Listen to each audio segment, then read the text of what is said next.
네, 뭐 광문고랑 관련해서 국어, 영어를 제일 궁금해하시는 어머니들이 많으시더라고요. 그래서 저는 오늘 광문고 시험 범위의 특징이랑 유형이랑 그리고 난이도 이런 전반적인 특징에 대해서 설명을 드릴 거고요.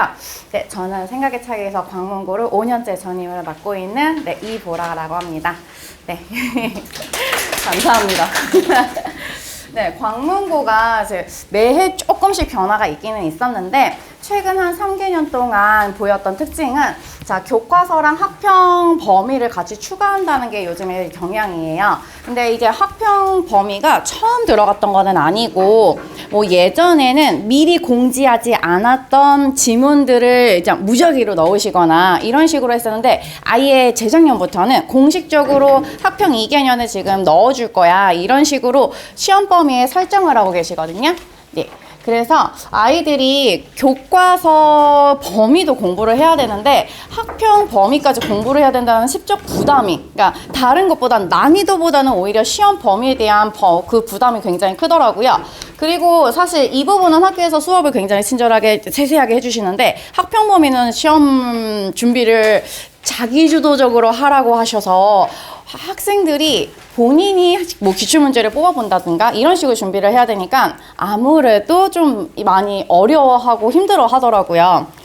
자, 그리고 이거는 작년 기준이에요. 매해 조금씩 달라지기는 했었는데 자, 작년은 재작년과 다르게 교과서 범위 소단원 개수가 조금씩 줄어들었어요. 그래서 학교에서 실제로 수업하시는 분량은 굉장히 적은데 이례적으로 중간고사에서는 3개년 문학 작품이 시험 범위로 포함됐었기 때문에 아이들이 선생님 저희 진짜 이거 다 해야 돼요? 막 이런 얘기를 되게 많이 했었거든요. 근데 사실 어떤 작품이 나올 거라는 보장이 없기 때문에 저는 사실 막 야 이거 꼭 나올 거야 이런 식으로 막 무모한 그런 뭐라 해야 될까요? 그런 발언을 하지 않아요. 진짜 선생님들이 매해 조금씩 변화를 시도하시기 계시고 계기 때문에 어떤 게 나올지를 몰라서 자, 이것도 알아두고 저것도 알아두고 우리 차분히 그냥 찍신을 기대하지 말고 우리 충실하게 공부를 하자 이렇게 수업을 하고 있는 타입이거든요.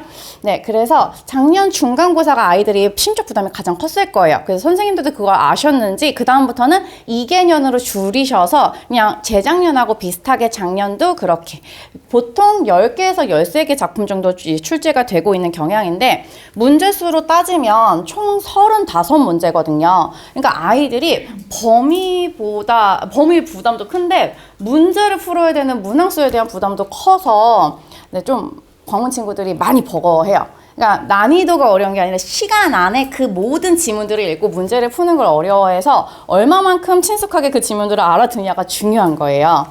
네, 그리고 당연히 범위는 교과서 범위가 비중이 훨씬 더 커요. 그래서 알아보시기 쉽게 이렇게 제가 준비를 해봤는데 작년 기준으로 중간고사에서 학평이 8문제, 그리고 기말에서는 외부 지문까지 포함해서 9문제, 그리고 중간고사는 10문제, 기말에서는 7문제. 그러니까 보통 평균 8문제 정도는 학평에서 출제가 된다고 생각하시면 되거든요. 그러니까 절대적인 퍼센티지는 교과서 범위가 크기는 커요. 근데 학평 범위를 포기를 하면 1등급을 절대로 맞을 수가 없어요. 그 이유에 대해서는 난이도에서 조금 더 다시 말씀을 드리도록 할게요. 자, 그리고 광문고 시험 범위의 특징이라고 하면 일단 아까도 말씀드렸지만 선생님들이 엄청 막 꼬아서 고난이도의 문제를 출제하시진 않으시거든요. 일단 기본기에 충실해야 돼요, 아이들이. 기본기가 탄탄하지 않으면 오히려 흔들릴 수 있는 문제들이 꽤 많이 출제가 되고 있어서 기본기를 바탕으로 수능 유형에 대한 이해를 수능형에 대해서 아이들이 조금 적절하게 유연하게 대처할 수 있도록 그런 유형의 문제를 많이 출제하려고 신경을 쓰시고 계신 것 같아요. 그래서 유형을 보시면 학평 문제 스타일하고 크게 다를 게 없어요. 근데 아이들이 어디에서 문제가 생기냐면 중학교 때까지는 학평을 고려하지 않은 정말 학교 내신 시험 1년에 뭐 어떤 학교는 뭐 1학기 때 2번 시험을 보기도 하지만 어떤 학교는 한 번밖에 시험을 안 보거든요. 그런 유형에만 익숙해 있던 학생들이 학평이 뭔데? 저도 첫 모의고사를 봤을 때 굉장히 큰 충격을 받았었거든요. 저는 내신을 잘하는 학생이었기 때문에 모의고사도 잘 나오겠지 이렇게 자신만만했었는데 2지문을 못 읽었어요. 그 이유가 내신은 아는 지문이에요. 그리고 문제도 연습 문제, 뭐 평가 문제집이나 자소에서 풀 수 있었던 문제였기 때문에 어렵지 않게 뭐 학교 공부 열심히 한 친구들이면 무조건 열심히 잘 풀 수 있어요. 근데 학평은 내가 어떤 지문이 나올지 알 수가 없는 데다가 유형도 좀 내신 유형하고는 많이 다르거든요. 그래서 아이들이 맨 처음에 제일 당황스러워하는 게 바로 그 학평 유형의 문제들인데 사실 요령을 알면 그런 문제가 더 쉬울 수도 있어요. 근데 아이들이 낯서니까, 그리고 기니까, 그리고 선제도 너무 심하게 길어지니까 거기서 적응을 못하는 거예요. 그래서 이런 수능 유형에 대한 적응 능력을 향상시키고자 선생님들이 재작년, 작년엔 학평 범위를 무조건 포함을 하고 계신 것 같아요. 네. 자, 그리고 유형의 특징이라고 해서 제가 한 6가지 키워드를 뽑아봤는데, 자, 이거는 어떻게 보면 광문고 시험은 정해진 뭐 시험 유형이 크게 없다고 생각이 들 정도로 매해 변화를 나름 시도하고 계시거든요. 네, 그리고 뭐 외부 작품 출제 반영이 과거에 비하면 많이 줄었어요. 왜냐면 학평 범위가 들어가니까 아이들이 부담스럽잖아요. 그래서 외부 지문에 대한 반영 비율은 예전 선배들에 비하면 많이 줄기는 줄었는데 그래도 여전히 꽤 많이 출제가 되기는 해요. 자, 그리고 학평 작품이 보통 2개년이 출제가 된다고 말씀을 드렸잖아요. 그러면 보통 21년의 작품이 만약에 뭐 윤동주의 눈 오는 길이나 만나는 법이라는 시가 있었으면 그 작품 그대로 출제가 되는 게 아니라 20년 지문, 그리고 21년 지문을 복합 지문으로 새롭게 출제를 하시는 거예요.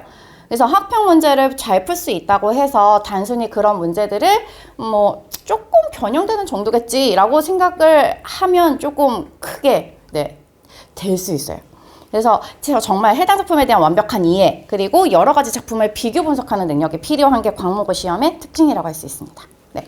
그리고 4번째 키워드는 선다형 문제가 예전보다 조금씩 선생님들이 더 많이 출제하고 계신 것 같은데, 선다형 문제는 이따가 눈으로 보시면 직접 확인을 하시면 더 좋을 것 같아요. 네, 그래서 이따 보여드릴 거고요. 그리고 문법 문제가 출제 비중이 너무 높아요. 그래서 광문 친구들이 뭐 제가 지금 5년째 하고 있으니까 역대급으로 작년에 문법 비중이 굉장히 컸었거든요. 그래서 그 선생님이 또 1학년을 맡으신다면 아마 문법 공부를 많이 해놔야 될 거예요. 네. 그리고 서술형은 타 학교에 비해서 굉장히 깔끔하고 쉬운 편이에요. 그래서 학생들이 그렇게 어려워하지는 않고 선생님들이 또 서술형의 점수를 후하게 주시는 편이라서 아이들이 기본기를 충실하게 공부를 했고 해당 작품에 대한 이해도만 높다면 충분히 쓸 수 있을 거예요. 그래서 문제를 한번 보여드릴게요.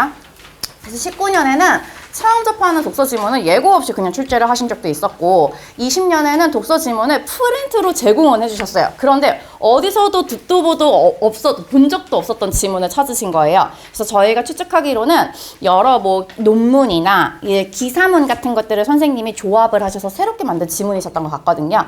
그렇게 응용을 하신 적도 있었고, 자, 최근 2개년에선 뭐 학평 범위를 뭐 21년에는 문학이랑 언어 이렇게 설정을 하시고 작년에는 문학만이었거든요. 근데 혹시 이번 해에도 3개년이 출제가 될 수 있으니까 해당 작품들에 대해서 정확한 이해가 없으면 아이들이 아마 시험 공부하기 버겁고 그 시험장에서 지문을 읽고 문제를 판단할 때 조금 어려움을 느낄 거예요. 근데 자, 외부 작품의 활용도는 지문 자체에다 외부 작품을 넣는 게 아니라 그냥 뭐 많이 나오는 광문고 유형 중에 하나거든요.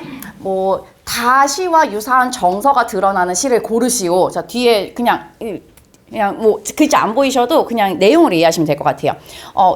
학생들이 배웠던 작품을 가지고 유사한 정서가 드러나는 작품을 고르라고 할 때 이 작품에 대해서 아이들은 배운 적이 없어요. 근데 새로운 지문에서 그 정서를 읽어야 되기 때문에 아이들이 와, 이거 어떻게 풀어요? 처음엔 되게 낯설어 하거든요. 근데 아이들도 점차 배경 지식이 쌓이고, 제가 매주 보는 주간 테스트에서 연습을 굉장히 많이 시켜요. 그래서 여러 뭐 관련 시조들, 여러 관련 현대시들을 가지고 응용 문제를 만들기 때문에 선생님 저 그거 옛날에 테스트에 본 거 기억나서 그거 찍었어요. 이렇게 얘기하는 친구들도 꽤 되거든요. 그래서 그런 식으로 여러 가지 연습을 통해서 익숙해지는 거지 선생님들은 전혀 이런 것들에 대한 힌트를 주시지 않으시거든요. 그래서 애초에 기본적으로 작품을 해석하는 눈이 필요한 거예요. 그래서 저는 수업을 할 때도 자, 정서는 이렇게 파악하는 거야. 고전 시간은 이렇게 접근을 해보자. 이런 식으로 안내를 해주거든요. 기본기가 있어야 돼요. 그래서 자, 그리고 2번째 이게 난이도의 특징인데, 네. 이 난이도의 특징이 원래 뒤로 들어가야 되거든요. 지금 이게 뭔가 좀 잘못된 것 같아요. 네, 난이도 설명을 먼저 드리고 나서 순서대로 말씀을 드릴게요. 그래서 원래 순서가 이게 먼저가 아닌데 네, 작년 기준이에요, 어머니들. 원래 그 전까지는 한 1등급, 2등급 컷이 3점에서 5점 정도 차이는 났었는데 작년 아이들이 유독 공부를 되게 열심히 하고 잘했던 아이들이었거든요. 그래서 그런지 1등급이 2.5점 맞은 친구들은 1등급, 2.7점 틀린 친구들은 2등급, 이렇게 0.2점 때문에 한 문제 틀린 건 똑같은데 한 문제 때 그 0.2점 때문에 1, 2등급 등급이 차이가 났었거든요. 그래서 사실 중간고사 때는 똑같아요. 1학기든 2학기든 1, 2등급 차이가 거의 없었어요. 그 정도로 아이들이 1, 2등급 격차가 크지 않아요. 근데 다 3등급부터는 조금 격차가 벌어지기는 시작하는데 작년 중간고사가 제일 격차가 없던 시험이었거든요. 무려 3등급까지가 90점대였어요. 그러니까 아이들이 단순한 정말 사소한 실수도 하면 안 되는 거예요. 서술형을 쓸 때도 간단하긴 하지만 선생님들이 원하는 조건에 맞추어서 해당 어휘들을 꼭 넣어줘야지만 감점을 안 당하는 거고, 네, 근데 내신이니까 해당 지문들에 대한 이해만 있으면 충분히 쓸 수 있는 내용들이에요. 사실 광문고 서술형, 국어 서술형은요, 못 쓴다? 공부 안 한 거예요. 나중에 혼내주셔도 돼요. 나 안 해서 틀린 거로. 자, 그리고 기말은 문법이 들어가기 때문에 격차가 조금 벌어져요. 네, 그래서 뭐 기말 범위는 90점 중반, 초반이 2등급, 그리고 80점 후반대가 3등급 컷으로 나왔었는데 보통은 이 정도가 정상인 것 같아요. 근데 이번에도 이럴까 조금 걱정은 되긴 되는데, 왜냐면 애들이 열심히 공부해서 만점을 받거나 아니면 한 문제밖에 안 틀렸는데 2등급 나오면 되게 범무하잖아요. 아이들이 실제로 자괴감을 되게 많이 느꼈었어요. 그러니까 이런 정도로 광문고 시험은 사소한 실수도 하면 안 된다. 100점을 맞아야지만 내가 1등급을 맞을 수 있다는 자신감을 얻을 수 있다. 이렇게 생각을 하시면 될 것 같고요. 자, 다시 이제 유형으로 돌아와서, 자, 2개년 작품을 어떤 식으로 복합 지문으로 구성을 하냐면, 이거는 21년 작품이었고요. 이건 22년 지문이었어요. 이런 식으로 새롭게 지문 구성을 해서 두 작품 간의 상호 텍스트성이라고 하는데, 두 작품의 표현상 특징, 그리고 정서 태도와 유사점, 이런 것들을 바탕으로 작품을 읽는 능력을 물어보는 거예요. 자, 그리고 문법, 아까 제가 말씀드렸죠. 자, 문법이 1학기 기말도 그렇고 2학기 기말도 그렇고 무려 66%였어요. 근데 역대급으로 정말 많은 양이 문법에서 출제가 됐었거든요. 그래서 문법을 포기한 친구들은 사실 정말 제가 그냥 농담으로 얘기를 하긴 했었는데 심폐소생이 불가능한 점수가 나오기도 했었어요. 그러니까 2학기 기말은 중세문법이라고 아이들이 이제 옛날 이제 중세문법의 특징이 뭔지 이렇게 배우는 단원이 있는데, 아무래도 어려우니까 빨리 포기하는 친구들이 있더라고요. 그 친구들이 저 나머지만 열심히 할게요 라고 했었는데, 역시나 66%가 중세문법에서 출제가 되는데, 그러니까 만약에 100점 만점이라면 그 부분을 포기했을 때 거의 반 정도는 그냥 점수를 포기하는 거라고 생각해야 되잖아요. 그래서 실제로 등급이 안 좋게 나왔거든요.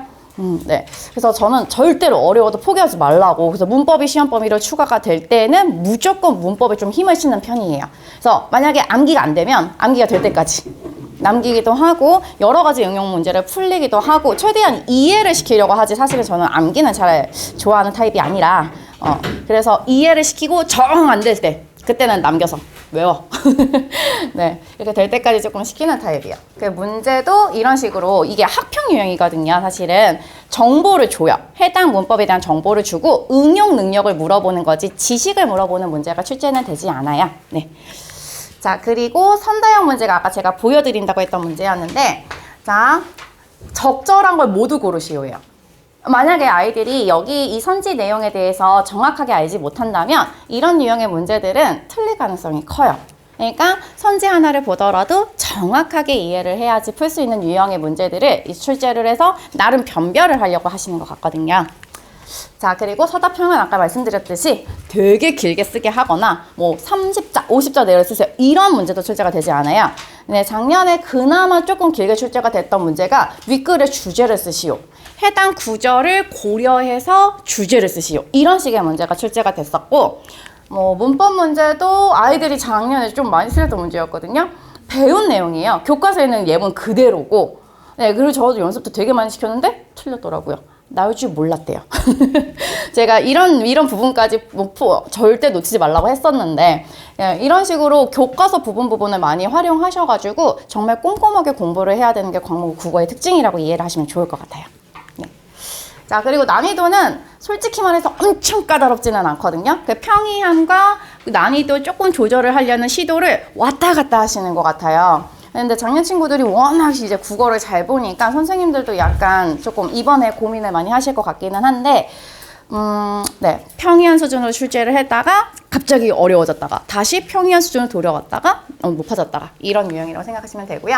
제 이제 내신 수업이 어떻게 진행되는지 간단하게 말씀을 드릴게요. 자, 수업이 진행이 되고 그 다음 주에 전주 수업 내용과 관련된 테스트를 보고 그 테스트를 가지고 클리닉을 진행을 해요.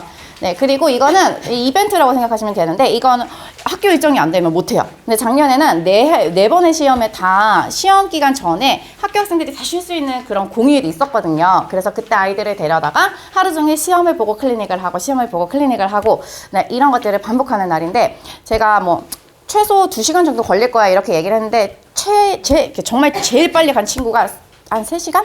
네, 보통 저랑 한 4-5시간을 국어 공부를 하다가 가게 되더라고요. 근데 아이들이 할 땐 힘들어 하는데 끝나고 나면 만족도는 굉장히 높아요. 빡센데 도움됐어요. 막 이런 얘기를 되게 많이 하는 거라 이번에도 네, 일정만 되면 꼭 할 겁니다. 그리고 직접 모의고사라 그래서 이제 직보 시간에 보는 테스트 문제는 뭐 시험 유형에 맞춰가지고 과목 경향에 맞춰서 보긴 보는데 저는 그런 호언장담은 하진 않아요. 이 문제 꼭 나올 거야 이렇게 안 하고 이런 유형의 문제를 주의를 해야 돼. 이런 식으로 아이들을 안내하고 있어요. 자, 그리고 저의 수업은 이제 들어본 친구들은 알겠지만 제가 막 엄청난 카리스마를 자랑하는 그런 강사는 아니에요. 저는 좀 친절하고 네, 진심으로 꼼꼼하게 이렇게 대응하는 타입이라 아이들이 솔직히 좋아하는 것 같아요. 네, 막 하나부터 열까지 맞춰서 이렇게 뭐 얘기도 해주고 힘들어하면 또 이제 힘들 때 조언도 해주고 그리고 저는 제 수업에 진짜 어떤 수업을 하든 언제나 진심이거든요. 그래서 주변에서 저보고 일중독자라고 할 정도로 저는 뭐 늦은 시간에 아이들의 질의응답도 별로 막 되게 피곤해하거나 그러지 않아요. 오히려 좋아해요. 즐겨요. 그래서 이번 해에도 아이들이 궁금해하거나 힘들어하는 내용들이 있으면 제가 그렇게 아이들에게 피드백도 꼼꼼하게 해주고 네, 그러니까 믿고 맡겨주셔도 돼요. 네.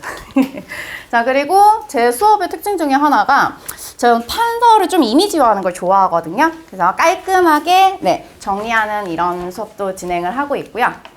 그리고 자료 얘기가 되게 많아요, 학생들이. 네, 자료는 실제로 이제 핸드아웃을 보시면 더 좋을 것 같은데 네, 몇 가지 보여드리기만 하고 이제 마무리를 하면 될 것 같아요. 아이들이 응용을 할 수 있게 좀 시각적으로 아이들이 딱 봤을 때 안 예뻐도 좀 공부하기 싫잖아요. 그래서 예쁘고 보기 쉽게 이렇게 만들기도 하고 이건 작년에 아이들이 좋아했던 자료였어요. 범위가 많잖아요. 그래서 시험 보기 바로 직전에 보라고 시험 범위 전 범위를 정리해 준 거예요. 그래서 아이들이 이거를 가지고 시험 직전에 진짜 학교에서 이걸 보고 있어서 그 자료 보고 온 친구들도 많더라고요. 그래서 저는 네, 이렇게 아이들한테 원하는 자료가 도움이 될 수 있는 자료를 만들고 있고요. 네, 1등급 인터뷰는 핸드아웃에 네, 이제 제가 이제 19년부터 차근차근 넣어놨으니까 학생들이 제 수업에 대한 이미지가 어땠는지 그걸로 확인하시면 좋을 것 같아요. 네, 그리고 제가 계속 강의가 이제 있어서 이제 이 에피건에 머물러 있을 거거든요. 이따 끝나고 궁금하신 점 있으시면 질의응답 받으실 수 있게 대기하고 있을 테니까 네, 나머지 설명에도 네, 재밌게 잘 들어주세요. 네, 감사합니다. 안녕하십니까. 생각의 차이 과학 대표 강사 서현덕입니다. 반갑습니다. 일단 광문고 입학하신 거 축하드리고요. 네. 네, 과학 다 찾으셨으면 네, 시작하겠습니다. 먼저 저희 팀부터 소개해 드릴게요. 저희 팀은 일단 팀장인 제가 고등학교 2, 3학년 물리화학과 통과 가르치고요. 그리고 이제 김슬기 쌤이 고등학교 2, 3학년 생물지학 통과 가르치시고 그리고 김한희 쌤이 통합과학이랑 그 다음에 중등과학 가르치시고요. 그리고 김한희 쌤이 주로 저희 이제 클리닉 때 저희 아마 보조로 들어오실 거예요. 네. 그래서 저희가 한 팀이고요. 그 다음에 일단 저희가 간단하게 저희 통합과학의 특징 알려드릴게요. 네. 그 통합과학이 이제 어떤 부모님들은 단순히 이게 암기 과목 아니냐라고 생각하시는데 어머님 때는 저도 그때 그랬어요. 근데 지금은 통합과학은요, 네, 굉장히 어렵고요. 그리고 이제 저희 이과 애들이 이 얘기를 하니까 애들이 어이없어요. 무슨 과학이 무슨 암기예요. 왜냐면 공부를 한 애들은 확실히 어려워요. 공부를 많이 할수록. 근데 이제 어떤 부분이냐면 통합과학이 자세히 들어보면 물리, 화학, 생물, 지학이 구분이 되어 있어요.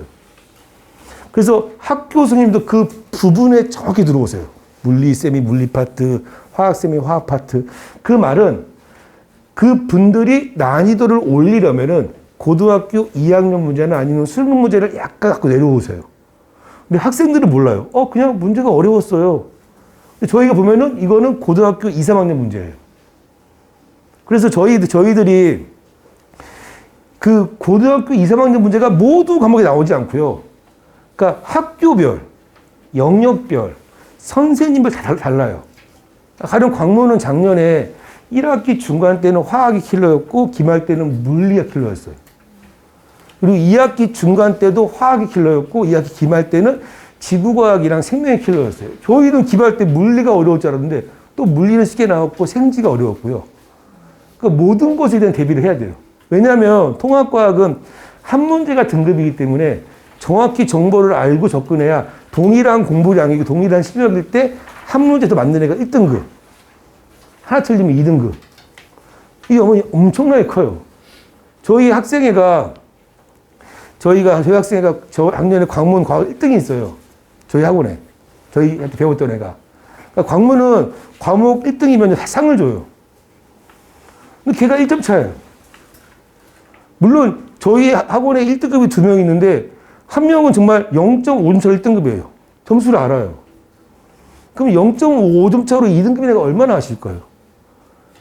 걔가 자기가 1학기 중간이나 1학기 기말 때는 틀린 한 문제가 두고두고 머리 남을 거예요. 그래서 정확한 정보를 가지고 저희가 제시해주는 자료 가지고 공부를 꼼꼼하게 해야 합니다. 자, 그 다음에 저희가 일단 과학학원을 다니는 학생과 다니지 않은 학생의 저희 차이를 말씀드릴게요. 그리고 또 학원을 다니라가 아니라 과학을 꾸준히 한 학생하고 꾸준히 하지 않은 학생의 저희 느낌, 저희가 받아들이는 어떤 그 자세. 뭐냐면 분명히 학원을 다니지 않은 애들은요, 통합과학이나 고2 과학을 암기로 알고 있어요. 왜? 3주, 2주 만에 하니까. 그럼 이게 단순 암기가 되면요, 금방 까먹어요. 그러면 이 아이가 고2 때 올라와서 선택 과목을 물, 화, 생, 화생지 하잖아요? 양이 너무 많아요. 통합과학 내용도 없고, 그리고 습관도 안 돼 있고. 그러니까 부담이 되고, 모르겠다. 그냥 고3 때 하자. 지금 고3 때 탐구 시작한 사람 없어요. 그거는 이미 거의 버려야 되는 과목이에요. 고3 때는 탐구를 이미 고3 올라갈 때 끝내놓고 고3 때는 자기가 약한 과목을 공부하는 거지. 공부 꼭 중하 위권 애들이 꼭 학원 여러 개 끊어요. 고3 때. 고3은 학원을 최소화하고 내 공부하는 거지 학원은 고2 때 끝내놔야 돼요. 그래서 저희가 이제 주로 이제 학원을 안 다니는 애들이 점수를 보시면 통합과학이 똑같이 90, 80, 10점 차밖에 안 나지만 고2 때 되면 엄청나게 벌어져 있어요. 이건 복구가 안 돼요. 제가 수업할 때 물어봐요. 야, 이거 통합 때 배웠지? 아, 그래요? 대다수가 그래요, 애들이. 그래서 저희도 가르치기 너무 힘들어요. 제가 학원을 다니는 게 아니라 과학도 국영수 같이 꾸준하게 해야 돼요. 꾸준하게. 꾸준하게라는 게 막 뭐 깊이 있게가 아니라 꾸준하게 정보 계속 공부하고 자료 모아놓고 자기 실력 갖추고 이렇게 해야지 막 분기별로 벼락치기 하듯이 공부하면요. 계속 벗다 빠지고 반복되면 남는 게 없어요. 결국에는 이게 수능 과목이기 때문에 결국에는 내가 남들보다 잘해야 점수가 되기 때문에 꼭 꾸준함이 되게 중요합니다. 자, 그 다음에 저희 학원에 이제 다른 하고 다른 점. 저희 보시면 아마 3페이지에 2023 커리큘럼 있죠? 네. 3월, 4월, 5월, 그거. 이게 정확히 광문 컬이에요. 제가 작년에 광문고에 맞춰서 짠 거예요. 방학 날짜 정확하게. 그래서 보시면 1, 2주에 물리하죠. 왠지 아실 거예요. 1학기 때 물리가 킬러예요. 그럼 저는 1, 2주에 물리 선행하고 그 다음에 중간고사 보고 그리고 다시 물리 선행하고 기말고사 보고 그럼 1학기 때 물리가 다 복구가 돼요. 선행도 하면서 점수 따고. 그리고 2학기 때 킬러가 화학이에요. 그러면은 여름방학 때 선행을 화학을 하는 거예요. 중화반응, 산화반응. 이렇게 1년을 저랑 6주 시험 대비 선행, 6주 시험 대비 선행 이게 가능한 이유가 제가 물리화학이고 같이 들어가는 셈이 생지인데 시험 기간에 같이 들어가요. 끝나면 저 혼자예요. 다른 학원들은 같이 들어가면 1년 내내 같이 들어가요. 그럼 어떤 아이가 생물지학을 선행하고 싶어요? 저희는 팀이다 보니까 제가 들어가고 선행하고 그리고 그분은 쉬다가 시험 대비 들어오고 이게 가능해요. 다른 학원은 할 수 없는 게 저희가 원하는 건 성적 더하기 그 이상 바로 실력, 고2 선행. 그리고 저희의 장점이 뭐냐면요. 두 번째가 바로 전문성이에요. 물론 통과를 들어가지만 저는 물리화학 그리고 생물지학 2학년, 3학년 과목 가르치는 사람이 통과를 들어오면요. 그 디테일함이 너무 달라요. 제가 겨울방학 때 혼자 해봤는데 솔직히 좀 그래요. 왜냐하면 제가 이 문제를 보면 이게 몇 년도 평가원 무슨 문제였는데 이게 뭐랑 연결되고 딱딱 떠올라야 되는데 생물지학은 그게 안 떠올라요. 아무래도. 내용을 모르는 게 아니라 아이들은 몰라요. 근데 제가 미안해요. 근데 확실하게 저희가 막 15년치 막 모의고사 머리 다 들어있잖아요. 그리고 가르치기 달라요. 어느 한 부분, 어느 한 포인트. 왜냐하면 아까도 말했지만 통과는 한 문제가 등급이라서 굉장히 꼼꼼하게 가르쳐야 돼요. 그 한 문제쯤이야? 이거는 어머님들하고 학생의 생각 차이예요. 한 문제 너무 중요해. 이거랑 한 문제쯤이야. 이게 등급이니까요. 그러면 뭐 2등급, 3등급 차이가 없을까요? 너무 많이 나요. 되게 민감하게 들어가야 돼요. 저희 마지막이 저희 유연함이에요. 저희가 가령 만일에 제가 말씀을 드릴게요. 만일에 광문고 만일에 화학쌤이 임신을 했어요. 그럼 수업 빠지세요. 그러면 기간지교사가 들어와요. 근데 그 기간지교사는 경험이 없어요. 그런데 학원 강사에서 문제를 엄청 어렵게 내세요. 그럼 저는 바로 바꿔요. 책을. 내용을. 야, 니네 보니까 이거 고2 건데 야, 안 돼. 싹 다 비고 다시 만들어요. 책을. 그래서 저희 교재의 파이널은요. 마지막 시험 4주 전에 나와요. 학교쌤이 어떻게 될지 몰라요. 작년에 배지가 그랬어요. 작년에 한영은 과학, 물리가 없었어요. 지학이 늘어났어요. 그럼 제가 지학 들어가요. 제가 기본 내용 들어가고 김세기 쌤이 심화 들어가고. 저희는 되게 계속 바뀌어요. 그래서 마지막 파이널 교재에 모든 내용이 집약되어 있고 총정리되어 있고 그 학교에 맞춰서 정확히 만들어내요. 네. 그리고 저희 장점은 3가지예요. 성적 그 이상, 전문성, 그리고 유연함. 자, 지금 이제 광문 보시면요. 저희 시간표가 이제 월요일 날인데, 네. 저희 담임 학생이 그 월요일 날 대기 때 계속 맞춘 거고, 저희는 이거 안 바꿔요, 1일 동안. 네. 절대 안 바꿔요. 그리고 이 시간이 그 다음에 그 학생이 고2 선택 과목 시간이 됐어요. 물리화학이 됐었어요. 자, 그 다음에 저희가 이제 광문이 교과서가 미래엔이에요. 책이 더럽게 안 좋아요. 네, 미래에는 과학 전문 교과서도 아니고 너무 안 좋아서 학교 선생님들이 안 좋아하세요. 네, 그리고 사립이죠. 그래서 책을 안 써도 돼요. 그래서 거의 책으로 안 하시고, 근데 또 희한하게 배제 한영과 자체 교재가 없어요. 이유는 모르겠지만. 그래서 책은 거의 안 쓰세요. 그럼 뭘로 하시냐? 그냥 띄워놓고 하세요. 네. 그리고 저희가 아까 말씀드린 저희가 1등급이 2명 있고요. 네. 그리고 과학 전교 1등이 저희 학원이에요. 네. 그리고 자, 지금 보시면 이게 화학이에요. 이게 1학기 중간이라 화학이에요. 기말에는 물리가 나오고요. 그리고 이게 아마 변별력이 갖춰진 게 저희가 지금 드린 게 서술형인데 보시면 주기율표에서 뭔지 주제 안 줬죠? 그러니까 아이들은요, 수, 해, 리, 배, 막 이렇게 외우거든요?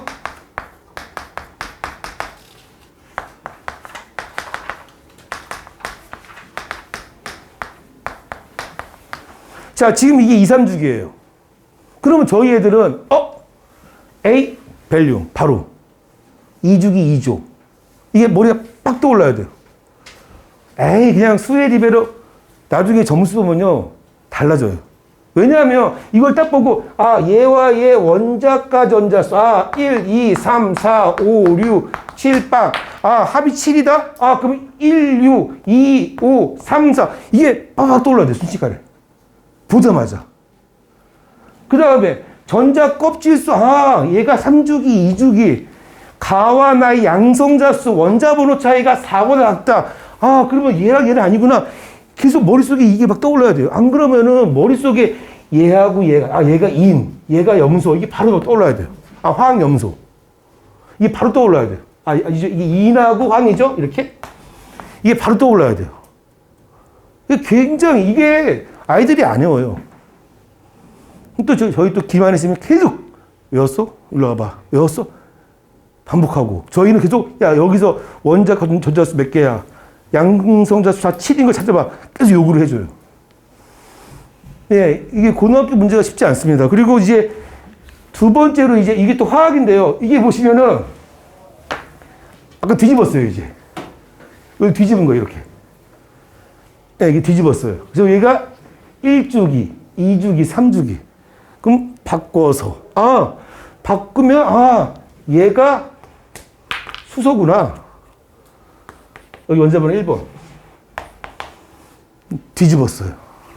이게 서술형이에요. 아, 서술형 객관식인데요. 그리고 거기다 얹었어요. 화학결합까지.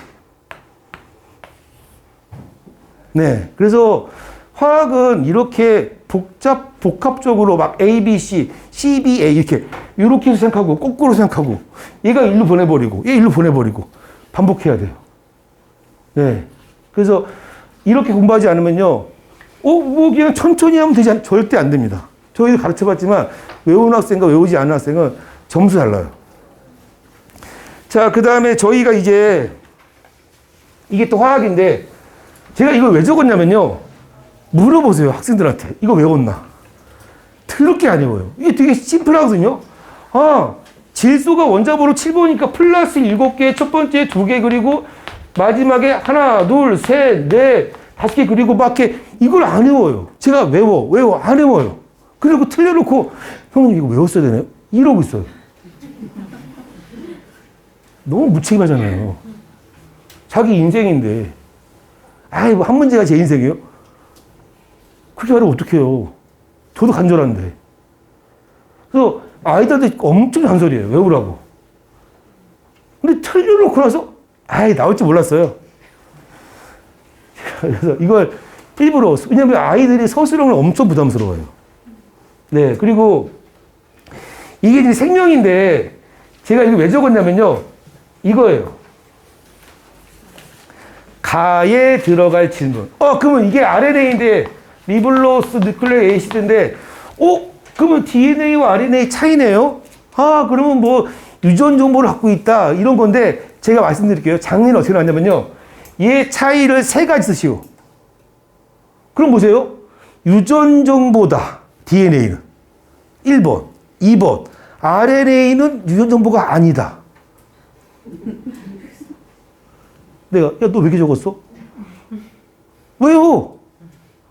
DNA는 유전 정보고 RNA는 유전 정보가 아니다. 제가 그래서 너무 무책임하잖아요. 이건 좀 그나마 쉬운 편이에요. 사귀려고는 서술형에 부정형 쓰지 마시오. 아니라고 쓰지 말라는 거죠. 그래서 이런 걸 계속 알려줘야 돼요. 정보를. 서술형에 대해서. 아이들이 서술형을 되게 간과해요. 이게 다 무슨 일이냐. 중학교가 너무 쉬워요. 왜 그랬냐. 우쭈쭈 코로나. 힘들었어. 물리 다 빼고 화학 다 빼고. 그러니까 아이들이 막연하게 생각해요. 근데 저희가 놀라운 건 저희 학생들이 공부를 엄청 열심히 해요. 광문고 애들이. 근데 정말 이 애들이 엄청나게 열심히 해요. 저는 솔직히 말해서, 야, 얘네가 학기 중에 더 열심히 할 텐데, 과연 방학 때 하지 않은 애들이 어떻게 이길까? 선행했다고 안 하는 게 더 열심히 해요, 지금. 네, 그래서 이렇게 열심히 하는 애가 학기 되면 더 열심히 하는데, 방학 때 안 하는 애들은 분명히 확실하잖아요. 왜냐하면 공부를 많이 하는 학생과 많이 하지 않은 학생은 분명히 차이가 나요. 이건 명백해요. 머리가 좋고 나쁨이 아니에요. 그래서 제가 저희 애들 보면서 많이 놀라워요. 예. 그래서 많이 기대하고 있고요.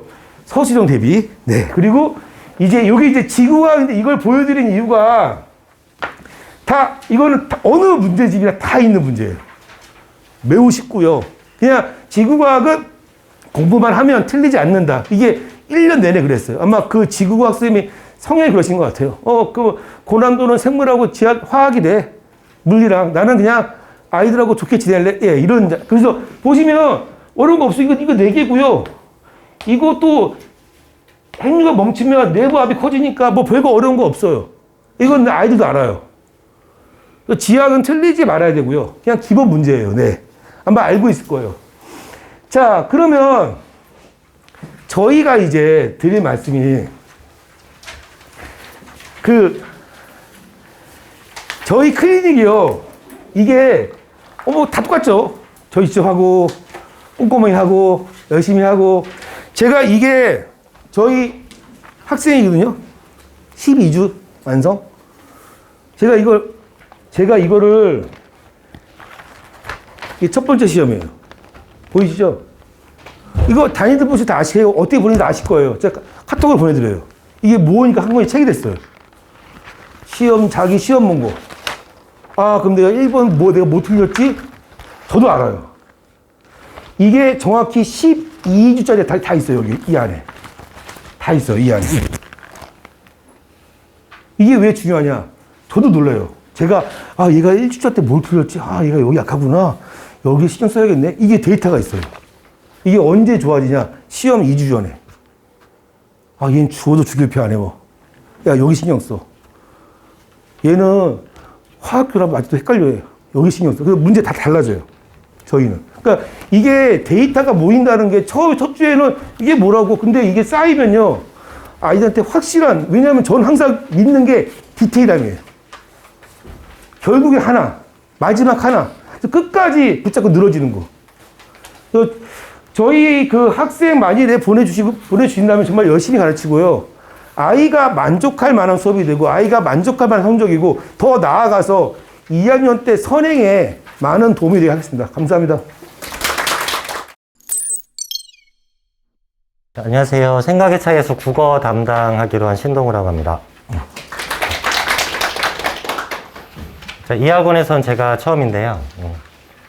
전 작년까지 메가스터디 인강 강사였습니다. 이제 고3 인강을 했고, 메가스터디 총 8년 일하면서 고3 인강은 6년 했습니다. 6년 했고, 2달 전까지, 즉, 이번 수능까지 하고, 이제 나왔어요. 나왔는데, 여기 원장님과는 좀 친분이 예전부터 있던 사이여서, 이제 여기서 와서 이제 일을 하게 되었습니다.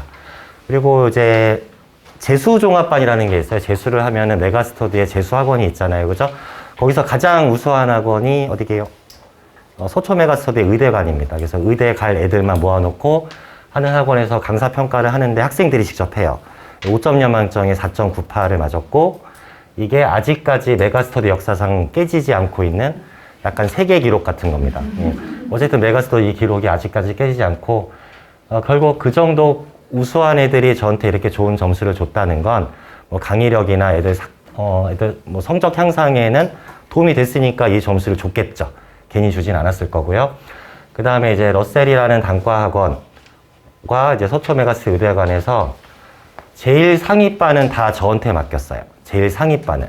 그러니까 가장 의대관은 실적을 내야 되는 중요한 반을 저한테만 맡겼습니다. 그만큼 이 회사에서도 신뢰를 좀 받는 그런 강의를 했다는 걸 있는 그대로 객관적인 지표를 일단 말씀드려서, 아직 저를 모르시니까 좀 신뢰를 주기 위해서 그냥 객관적인 지표만 있는 그대로 사실만 전달한 겁니다.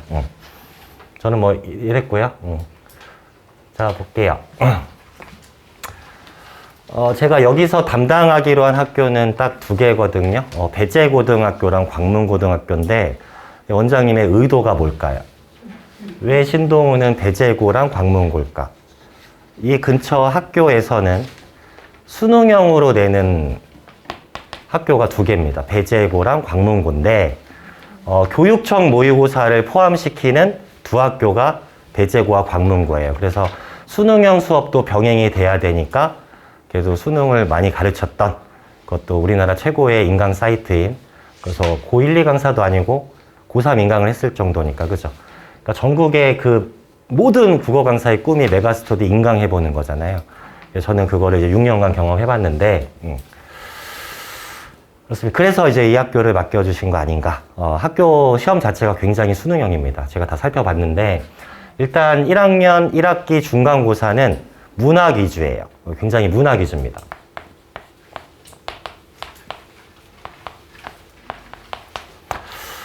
자, 문학 위주인데 다행히 이런 문제는 없어요. 학교 선생님이 그래도 생각이 있습니다. 뭐가 있냐면, 자, 이 시어의 상징적 의미를 쓰시오.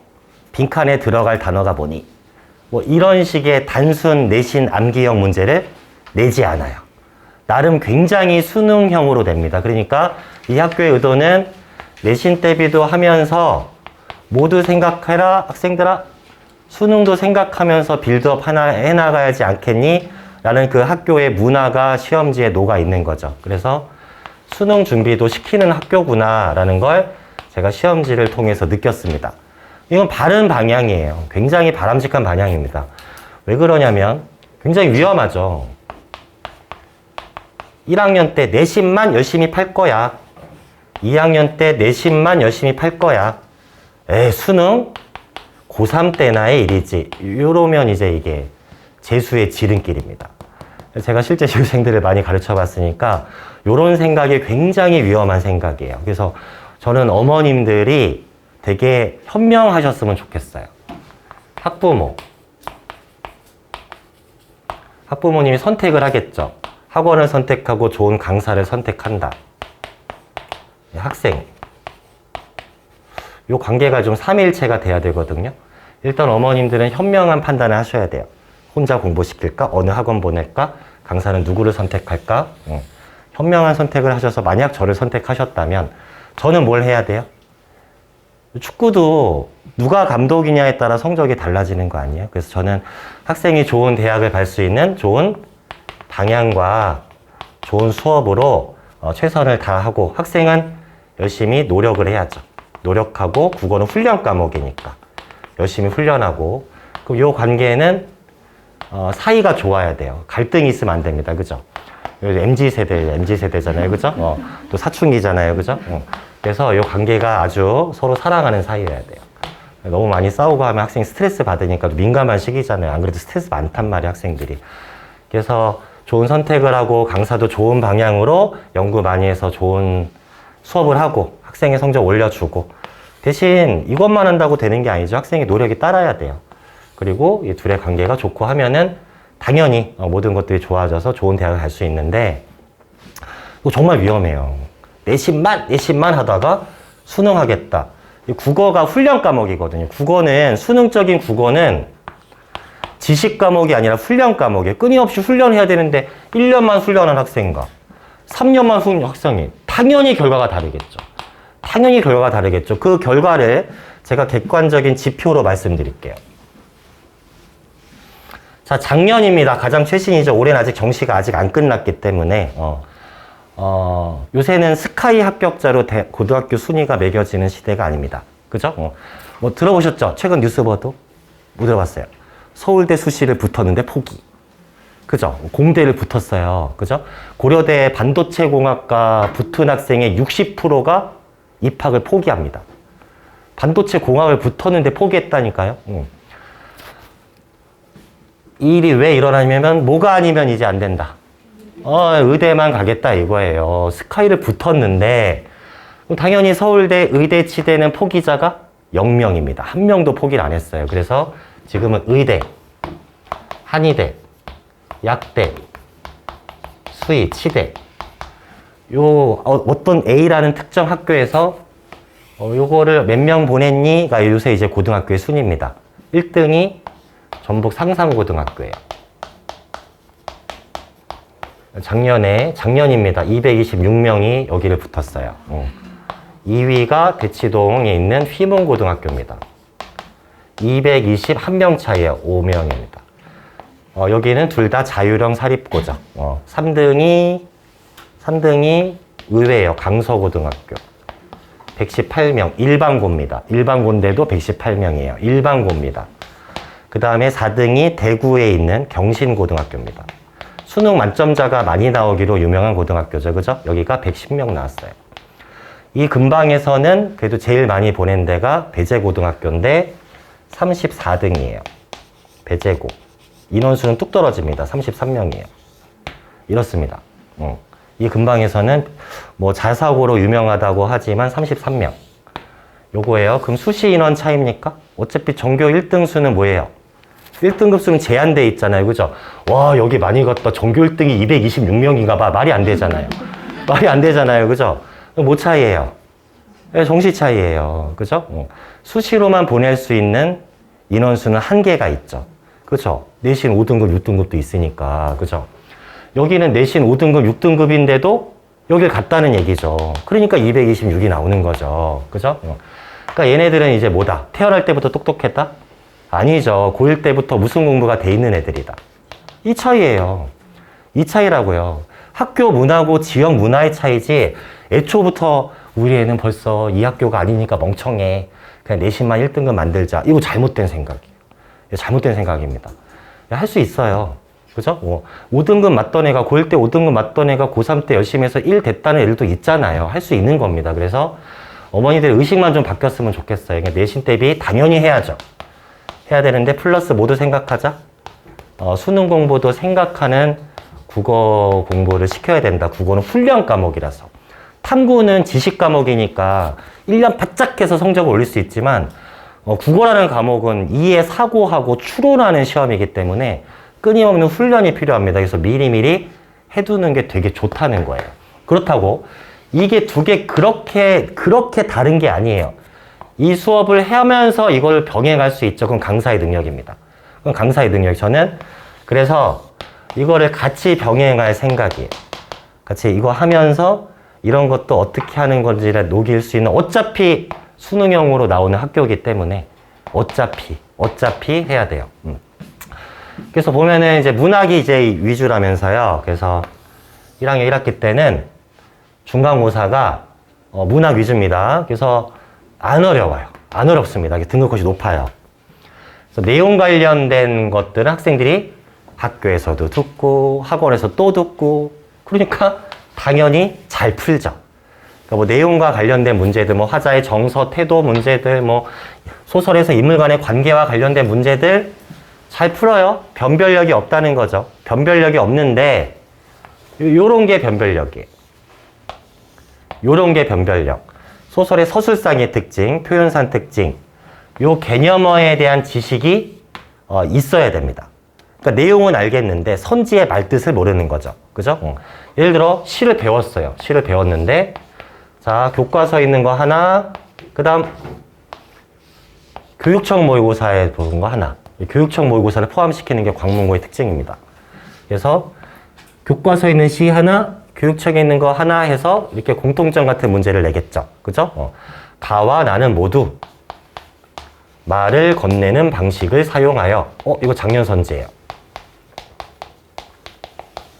말을 건네는 방식을 사용했다고? 말을 건네는 방식이 뭔데? 모르면 틀리는 거죠. 뭐 이 시 내용을 알겠어요. 뭐 자습서에서 공부했든 학원에서 배웠든 학교에서 배웠든 이 말뜻이 뭐냐 이거예요. 이 말뜻을 모르는 거죠. 그래서 어차피 이게 이미 기출됐어요. 독백적 어조를 통해 선생님, 독백적 어조는 뭐고, 독백체는 뭐고, 대화체는 뭐고, 말을 건네는 방식은 뭐고, 대화는 뭐고, 독백은 뭐예요? 선생님, 그러면 독백체면 독백인가요? 대화체와 말을 건네는 방식은 뭐가 다르죠? 궁금해요. 몰라요. 모릅니다. 이걸 체계적으로 잘 가르치는 강사가 많지도 않고. 그래서 요거에 대해서 이미 이제 공부가 돼 있어야 돼요. 그래서 제가 만약 시작한다면 이렇게 뭐 8주컬이다라고 한다면 초반에는 진도를 바로 안 뺄 예정입니다. 그러니까 이 기초적인 작업이 먼저 이루어져야 돼. 기초공사. 그럼 1학년 1학기 중간고사는 어차피 문학 위주니까 문학 개념어에 대한 기초공사를 먼저 하고, 이거는 어차피 수능 대비도 해야 하니까. 이 수능에 나오는 거, 이런 단어가 이미 나온 적이 있습니다. 나온 적이 있어요. 뭐 이런 선지들. 유사한 정서를 변주하여.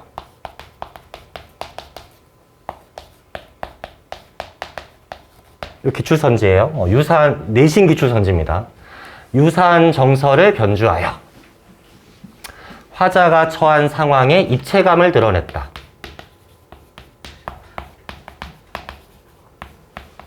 자, 요거랑 비슷하게 나왔던 평가원 기출선지는 한거 18곡이라는 고전 시가에서 사수는 삼수의 내용을 변주하여 화자의 시상을 심화시켰다. 이렇게 선지가 나오는 거죠. 이 선지의 말뜻, 이게 다 문학 개념어들. 이 말뜻이 어려운 거죠. 작품은 알겠는데 이게 뭐야? 그래서 시에서 배웠어. 정서는 슬픔의 정서야. 라고 필기 열심히 했어요. 막 주제, 이별의 슬픔을 얘기하고 있다. 막 적어서 막 외우고 했는데 선지는 이제 이렇게 나오는 거죠. 정서가 슬프다는 시라는 걸 알았는데 이게 뭐지? 이러는 거예요. 변주? 내가 아는 변주는 캐논 변주고 이 음악 시간에 하는 건데 갑자기 문학의 변주가 왜 나오지? 막 이러는 거예요. 변주가 음악 용어 차용한 거예요. 변주곡이 뭐예요? 변주곡. 동일한 주제의식인데 형식을 바꾸는 거거든요. 그냥 똑같아요. 동일한 의미인데 표현을 바꿨어. 그게 변주예요. 이 말들만 하면 됩니다. 그러니까 유사한 정서를 변주했다는 건, 자, 공부 안 되는 학생은 유사한데 정서 변화? 정서를 바꿨다고? 이렇게 해버리는 거예요. 변주가 뭐다? 의미는 똑같은데 표현을 바꾼 거예요. 자, 그러면 유사한 정서, 똑같은 정서인데 표현을 바꾸니까 입체감이 드러난다. 입체감은 변어로부터 유발되는 효과가 입체감이거든요. 이런 식으로 이제 선지의 말뜻을 알아야죠. 이건 평가원 선지입니다. 사수는 삼수의 내용을 변주했다. 무슨 뜻? 내용을 바꿨다는 게 아니라 똑같은 말인데 표현만 바꿨다. 똑같은 말인데 표현만 바꿨으니까 시상을 심화했다. 3년 전 수능에도 눈이 오는가, 한방 눈이 쏟아져 내리는가, 이용하게 그림이라는 시였어요. 자, 이렇게 해서 뭐 나왔을까요? 오는가를 내리는가로 변주하여. 맞아요, 틀려요? 맞죠? 왜? 오다나 내리다나 똑같은 말인데 표현을 바꿨으니까. 이렇게 나오는 거. 이게 이 선지의 개념어들에 대한 숙지가 먼저 돼야, 그리고 나서 이제 작품을 이렇게 배워나가는 거지. 이게 먼저 선행이 돼야 돼서 이거 우선 할 겁니다. 이거 우선적으로 할 거다. 그리고 이제 학평을 이제 학교에서 안 해주죠. 그러니까 따로 학원에서 대비를 해야 되고요. 지문 내용에 대한 완벽한 숙지도 돼야 되지만 그거에 대해서 예상되는 선지들, 글읽기와 정보 간의 관계사고 추론, 보기 상관성, 요런 거 이제 변별력이에요. 이 보기 박스가 주어지는데 이런 식이죠. 이런 훈련을 좀 많이 해줘야 돼요. 단순히 뭐 의미만 안다고 푸는 문제들이 아니에요. 보기 박스는 다 일반적 진술로 돼 있거든요. 예를 들어 보기 박스에서 이 시는 현대 문명에 대한 뭐 태도를 드러냈다. 이게 블라블라 이렇게 정보가 주어져요. 일반화된 진술이죠. 그럼 시는 그거를 구체적 형상화하는 게 시의 본질입니다. 그래서 일반화와 구체화 사이에 정보 간의 릴레이션을 볼 수 있어야 돼요. A면 A'이다. 예를 들어 자, 19절이 이렇게 나옵니다. 자, 시라는 것은 세계에 대한 화자의 인식이거든요. 화자를 둘러싼 세계를 화자가 어떻게 인식하느냐 이거예요. 그래서 찬란한 야경이 묘지 같아. 뭐 보통 내신 수업하면 자, 묘지 같다 밑줄. 묘지의 상징성은 이거야. 같다니까 지규법. 이 보통 강사들의 가르치는 수준입니다. 이런 거 훈련시켜야죠. 자, 보기 박스에 이 정보가 있어요. 그러면 야경은 뭐의 구체화? 현대 문명에 대한 구체화. 그치? 묘지 같다라고 했으니까 안 좋다고 인식을 했으니까 현대 문명에 대한 태도는 부정적, 비판적 태도지 않겠느냐. 그럼 이제 선지가 어떻게 나오냐면 일반화, 구체화의 릴레이션을 봤죠? 그럼 선지는 그 구체화를 다시 추상어로 바꿉니다. 여기 바꿔서 이 관계를 사고하는 거예요. 그럼 어떻게 나오냐면은 도시의 황폐함을 드러냈다. 이렇게 선지가 나와요. 야경은 도시야, 시골? 도시시고. 도시죠, 그쵸? 야경인데, 나는 야경을 보려고 나는 전남 땅끝마을 갈 거야. 이럽니까? 아니잖아요, 그죠? 야경 가려면 홍콩 간다, 강남 간다, 롯데타워 간다 하잖아요, 그죠? 도시죠. 연결력이에요.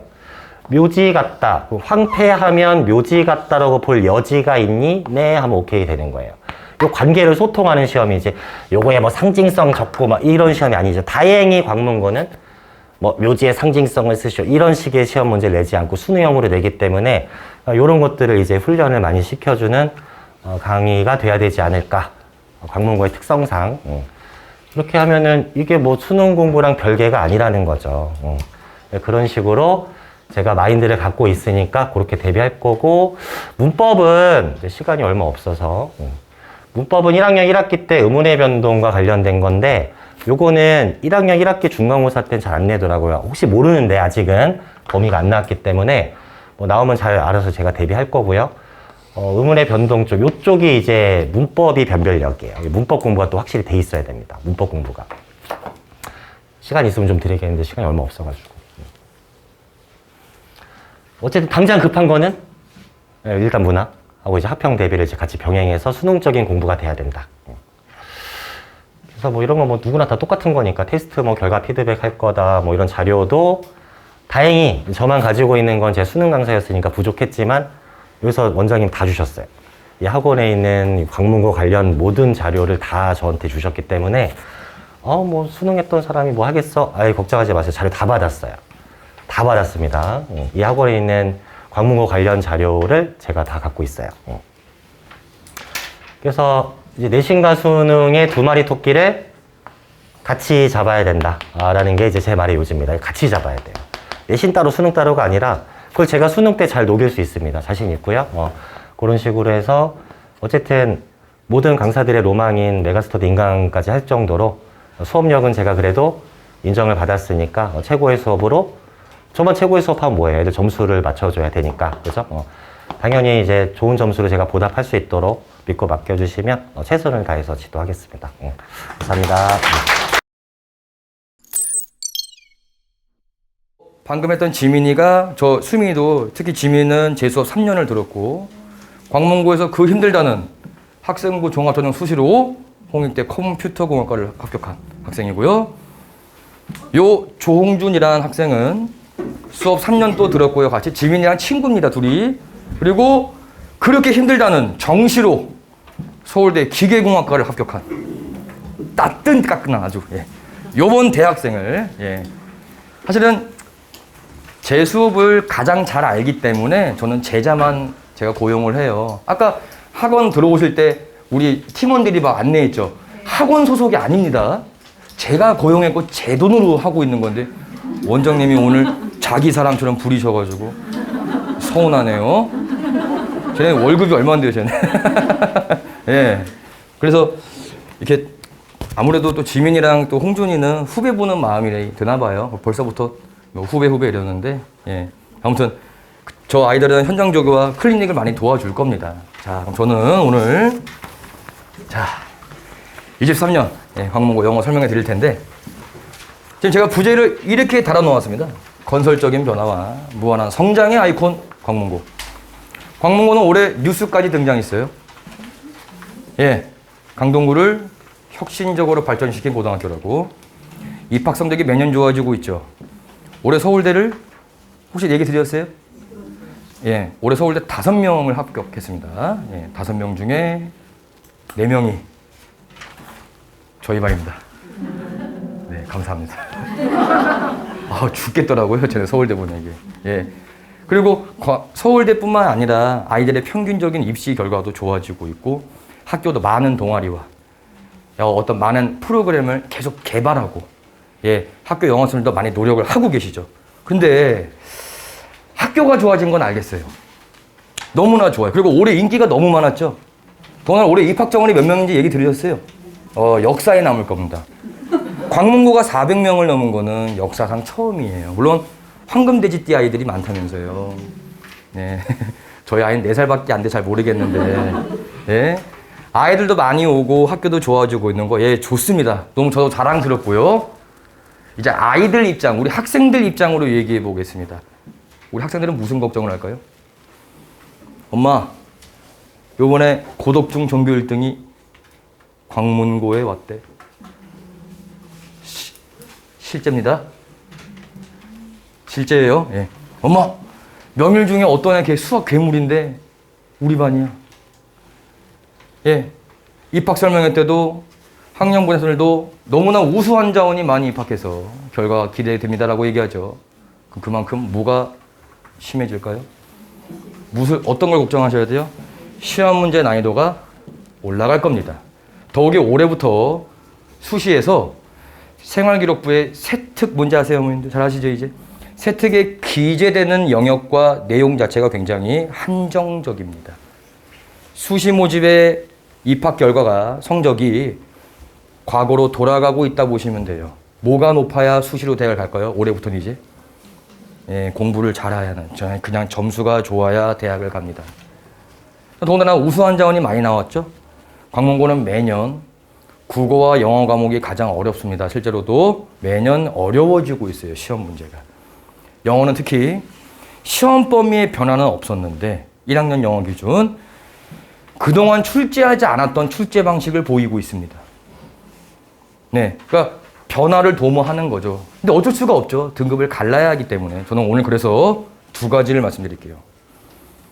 광문고 영어가 그럼 왜 어려워지고 있는지, 그리고 더 중요한 거, 그래서 제가 그리고 우리 아이들이 무엇을 어떻게 준비할지를 중점적으로 보여드리겠습니다.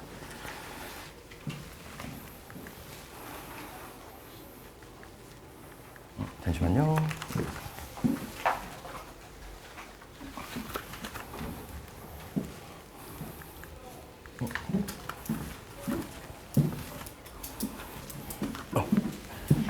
죄송합니다. 여기 예.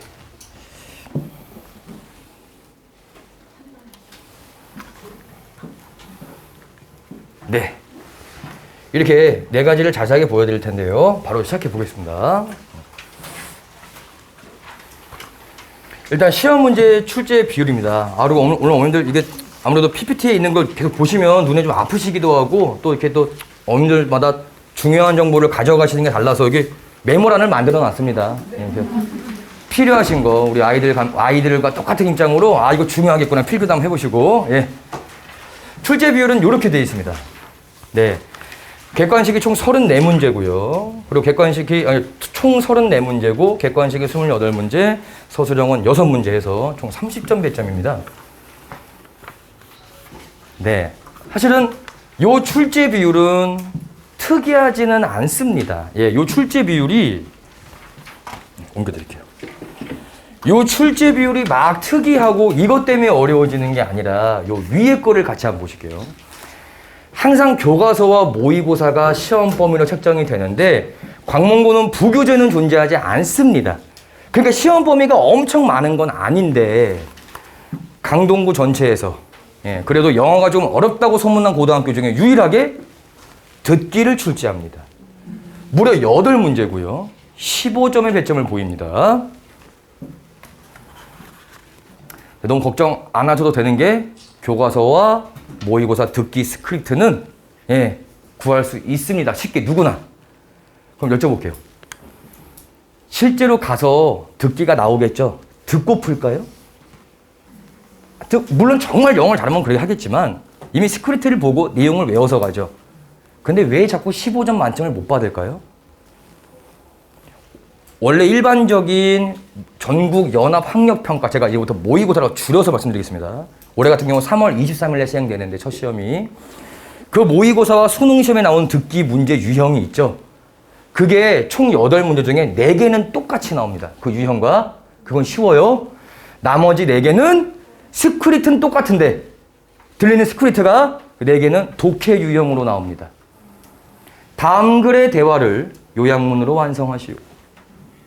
그리고 원래는 모의고사에서 제가 농담 삼아 얘기해요. 원래는 모의고사는 남자가 내야 할 돈으로 적절한 것은 남자가 거슬러 받아야 할 돈으로 적절한 것이 나오는데 광문고 시험 문제는 몇 %의 할인을 받았나요? 라고 나옵니다.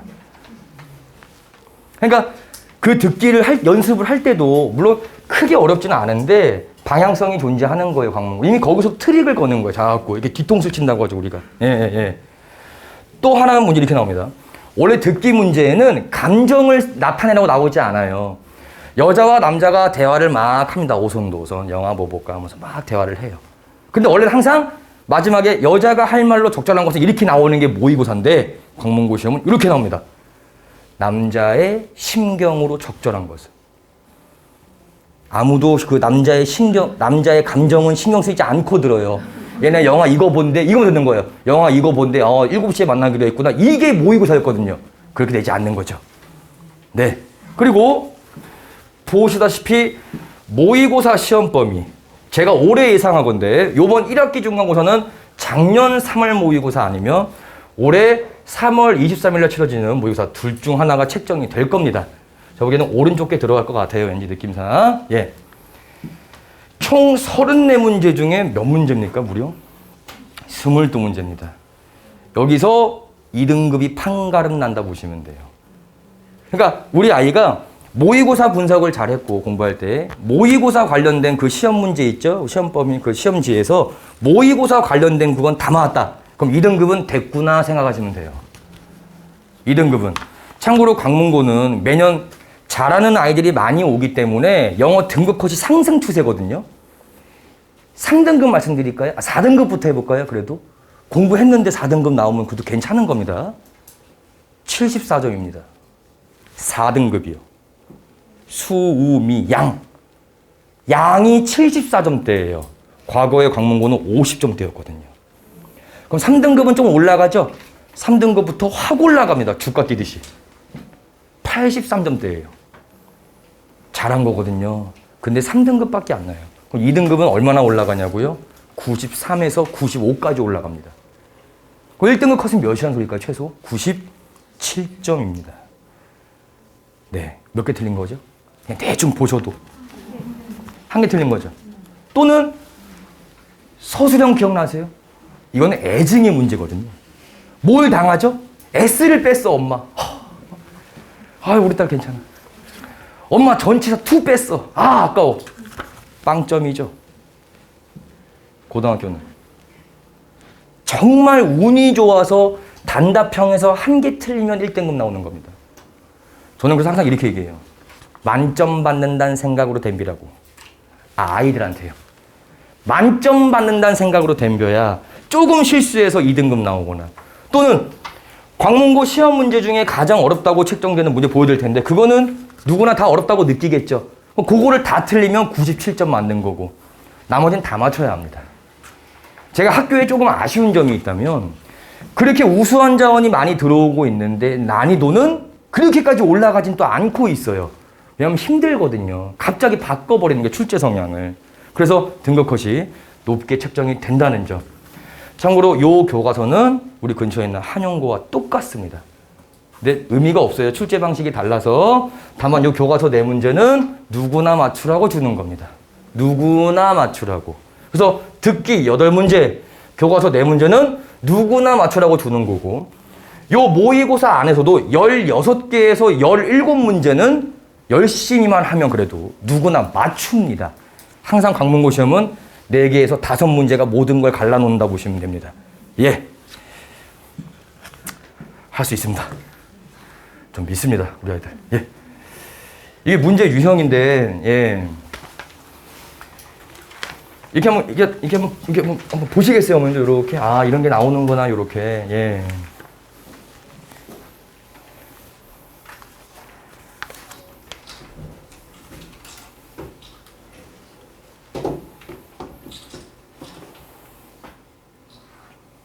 제가 비켜있길 잘했네요. 제가 나오는 게 의미가 없으니까. 맨 마지막 줄에 뭐라 써있는지 보이세요, 혹시? 맨 마지막 줄에. 외부 지문이 뭐죠? 시험 범위? 없는 겁니다. 이거 왜 낼까요? 뭘 갈라야 되죠? 자, 그럼 여쭤보겠습니다, 이제 어머님께. 어려운 문제가 분명 있다 그랬죠? 근데 그거는 시험 범위에 있는 거 아니에요? 그럼 이거는 시험 범위 아예 없는 거죠? 이거는 누구와 누구를 가르기 위한 장치일까요? 최상위권과 그냥 1등급을 가르기 위한 겁니다.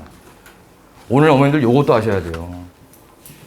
맘 같으면 오늘 2시간을 막 하고 싶은데 20분 안에 끝내가지고 400명 기준이면 16명이 1등급이잖아요. 근데 광문고는 동점자가 많아요.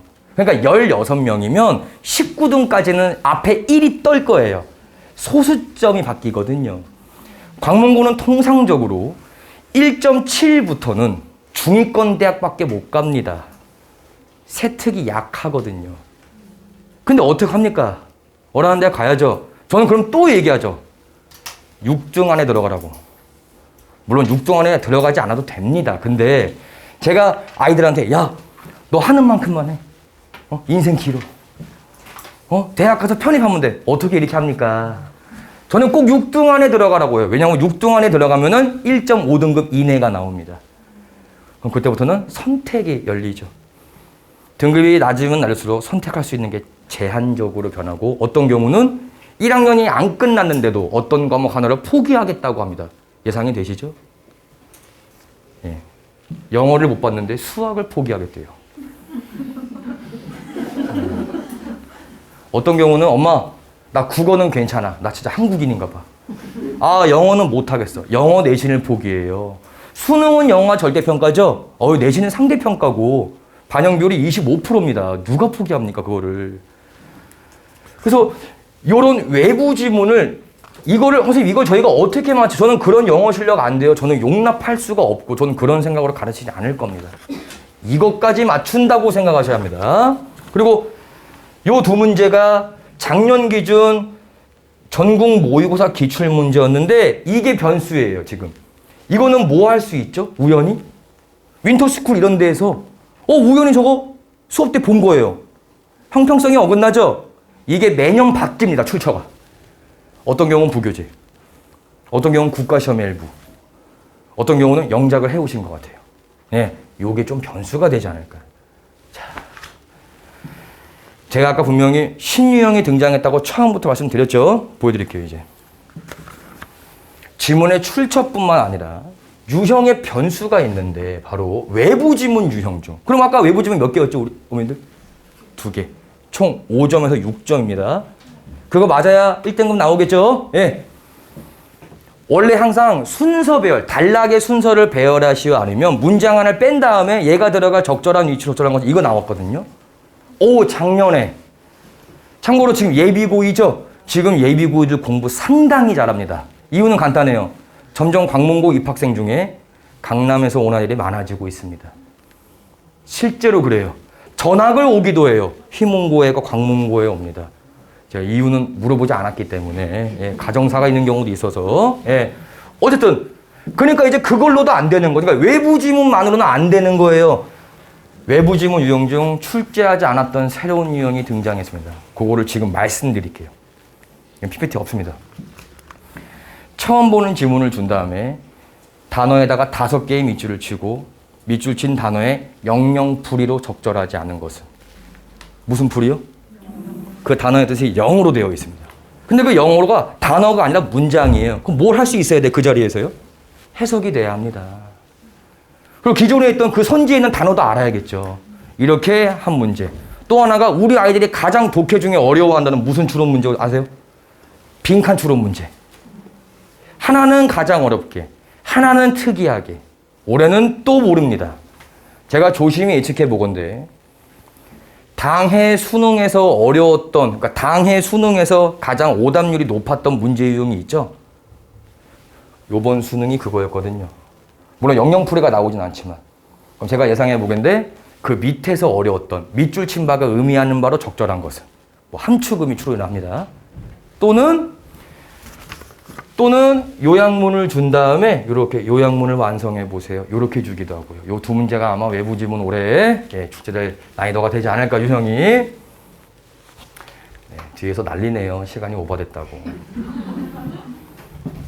근데 드릴 말씀은 드려야죠. 요게 이제 킬러 문항 7개의 유형입니다. 요렇게.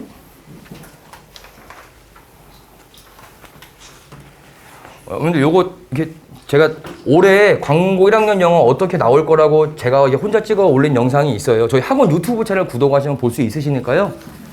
그는 화면 정지가 가능하잖아요. 그렇죠? 아니면 드리고 싶은 말씀이 많아서 이건 고정되어 있는 거니까요. 한번 보시고요. 요것도 서술형 문제가 변형되기 시작했습니다. 이제 영작도 그냥 출제하지 않는 거죠. 참고로 저 유형은 현재 예비고이죠, 광문고. 그 아이들 전교 1등부터 9등까지는 상위권도 틀렸던 문항입니다. 걔네가 하나같이 틀려서 등급컷이 내려온 거예요. 요 문제 하나 때문에 얘가 서술형 1번입니다. 1번. 요거까지 맞추게끔 하겠습니다. 그래서 이렇게 진행이 됩니다. 3월 첫째 주에 개강을 하고요. 요거 개강 안내 여기 수업 편성 이렇게 되어 있습니다. 예, 여기 있는 개강 날짜가 진짜입니다. 예, 이렇게 반은 총 3개로 구성되어 있고요. 야자하는 친구들이 화목에 있죠. 그 친구들 때문에 금일반도 있고요. 나는 그냥 평일이 좋아요. 학교 끝나고 바로 올래요. 화목반도 있고. 나는 영어를 좀 잘해서 다른 과목을 더 투자할래요. 주 1회 반도 있습니다. 예, 아이의 성향과 스케줄에 맞춰서 고민해 보시면 되고요. 여기에. 예. 그래서 1, 2주차 동안은 광문고 영어에 적응하는 훈련을 조금 시킬 겁니다. 예. 광문고인 되어야죠. 그리고 시험 범위가 공표되는 3월 13일 주. 그때부터 본격적인 시험 범위 분석이라고 보시면 되는데 저는 3단계에 나눠서 분석합니다. 처음에 분석할 때는 전 지문 싹 다 내용과 동의어, 반의어 중심. 네. 두 번째가 어법 중심. 3단계가 고난도 문항만 대비해서 이렇게 3단계로 준비가 이루어집니다. 이게 마지막이죠, 이제. 이제 준비가 다 됐는데, 이제 홈런 준비하는 겁니다, 진짜로. 총정리하고, 변형 포인트 예측해주고. 작년 같은 경우, 이렇게 제가 만든 문제와 이렇게 예측한 게 조금 시험에 많이 나왔나 봐요. 올해도 더 열심히 하겠습니다. 네, 약속하겠습니다. 제가 더 열심히 하고, 더 많이 가르치겠습니다. 그리고 저는 모의고사 시험지를 제가 직접 만들어요. 광문고 시험지하고 똑같습니다. 혹시 주변에 제 수업을 들어본 아이가 있으면 한번 물어봐 주세요. 진짜 똑같냐고요. 똑같다고 얘기할 겁니다. 저한테 억하심정이 없는 이상은. 네. 네. 그리고 예, 이제 사실 제일 중요한 내용은 다 말씀을 드렸고요. 예, 이렇게 할 것 같아서 드렸고 아이들 면학 분위기와 우리 또 광문은 공학이잖아요.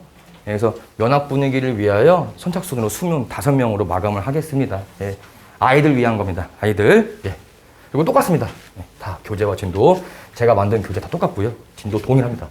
다만 주 1회 반은 조금 빡세겠죠. 속도가 빨라서. 예. 클리닉입니다. 제가 내신 클리닉에서 추구하는 가치관이에요. 저한테 수업 들었으면 제 머리와 사고방식이 같았으면 좋겠습니다. 네. 그리고 아까 팀장 기억나세요?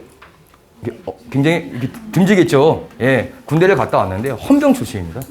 아, 저는 굉장히 좋아합니다. 제가 JSL 나왔는데 훌륭합니다. 예. 총 모든 아이들 클리닉을 메인 클리닉을 저희 팀장이 진행하고요. 총 학생 관리도 우리 팀장이 합니다. 두 번째. 요 아이 기억나세요? 예. B 클리닉이에요. 학생들마다 원하는 클리닉이 조금 다르죠. 그러니까 요거는 다 똑같은 클리닉이에요. 똑같은 시험지로 수업 복습 내용. 요거는 이제 학생별로 난 이걸 좀 하고 싶은데 저는 아직도 본문 암기를 해야 되는데요. 요런 예. 아이들이 원하는 거를 해줄 예, 비클리닉 그리고 예, 아까 기억나세요? 지민이라고 현장 조교 후배를 대하는 마음으로 조언도 많이 해줄 겁니다. 숙제 검사 굉장히 타이트하겠죠. 본인은 그렇게까지 안 한 것 같은데 예, 이렇게 제가 윤대영 영어라서 항상 윤대 영어라고 해요. 더 궁금하신 거 있으시면 이렇게 유튜브나 블로그 또 보셔도 될 것 같습니다. 예, 올해 저의 목표입니다. 저는 올해 모든 학원을 정리하고 저희 학원에서만 강의합니다. 정말 퍼펙트에 도전해 보겠습니다. 예, 오늘 또 시간이 좀 길어졌는데 또 귀중한 시간 집중해서 또 들어주셔서 감사하고요. 네, 뒤에 또 남아있기 때문에 그리고 저 끝나고 바로 안 갈 테니까 혹시 궁금하신 점 있으시면 질문하시면 됩니다. 감사합니다.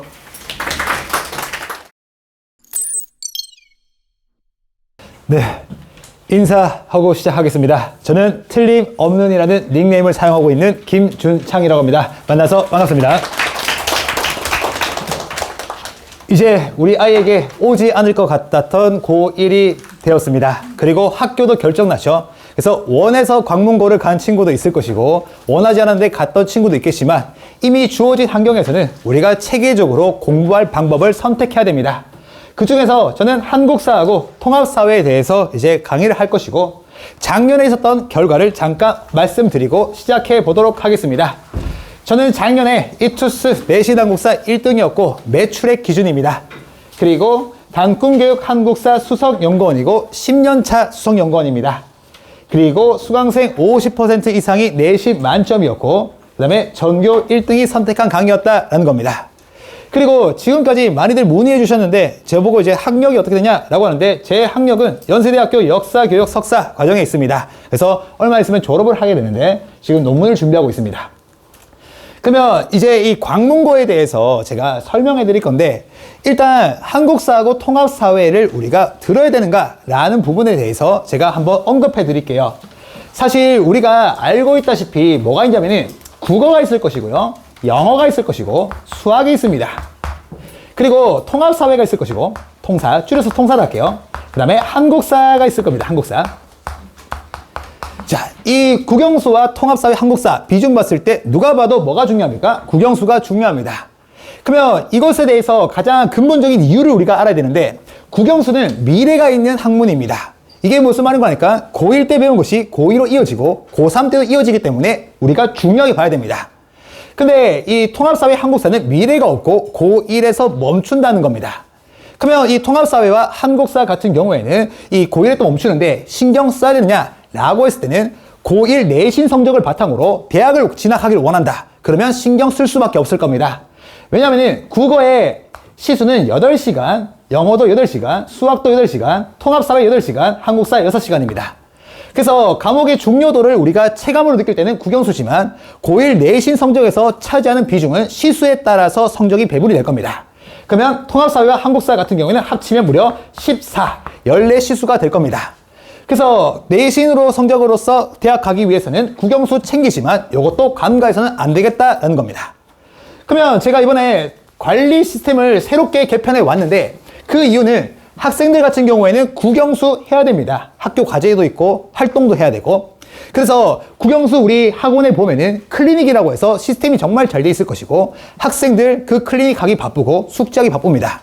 그래서 스스로 통합사회와 한국사 잘 하면 매우 좋겠지만 이 통합사회 한국사는 자주 좀 봐줘야 되거든요. 근데 다른 과목 때문에 일주일 뒤에 2주 만에 보거나 그런 식으로 체계적으로 보지 못하는 경우가 있습니다.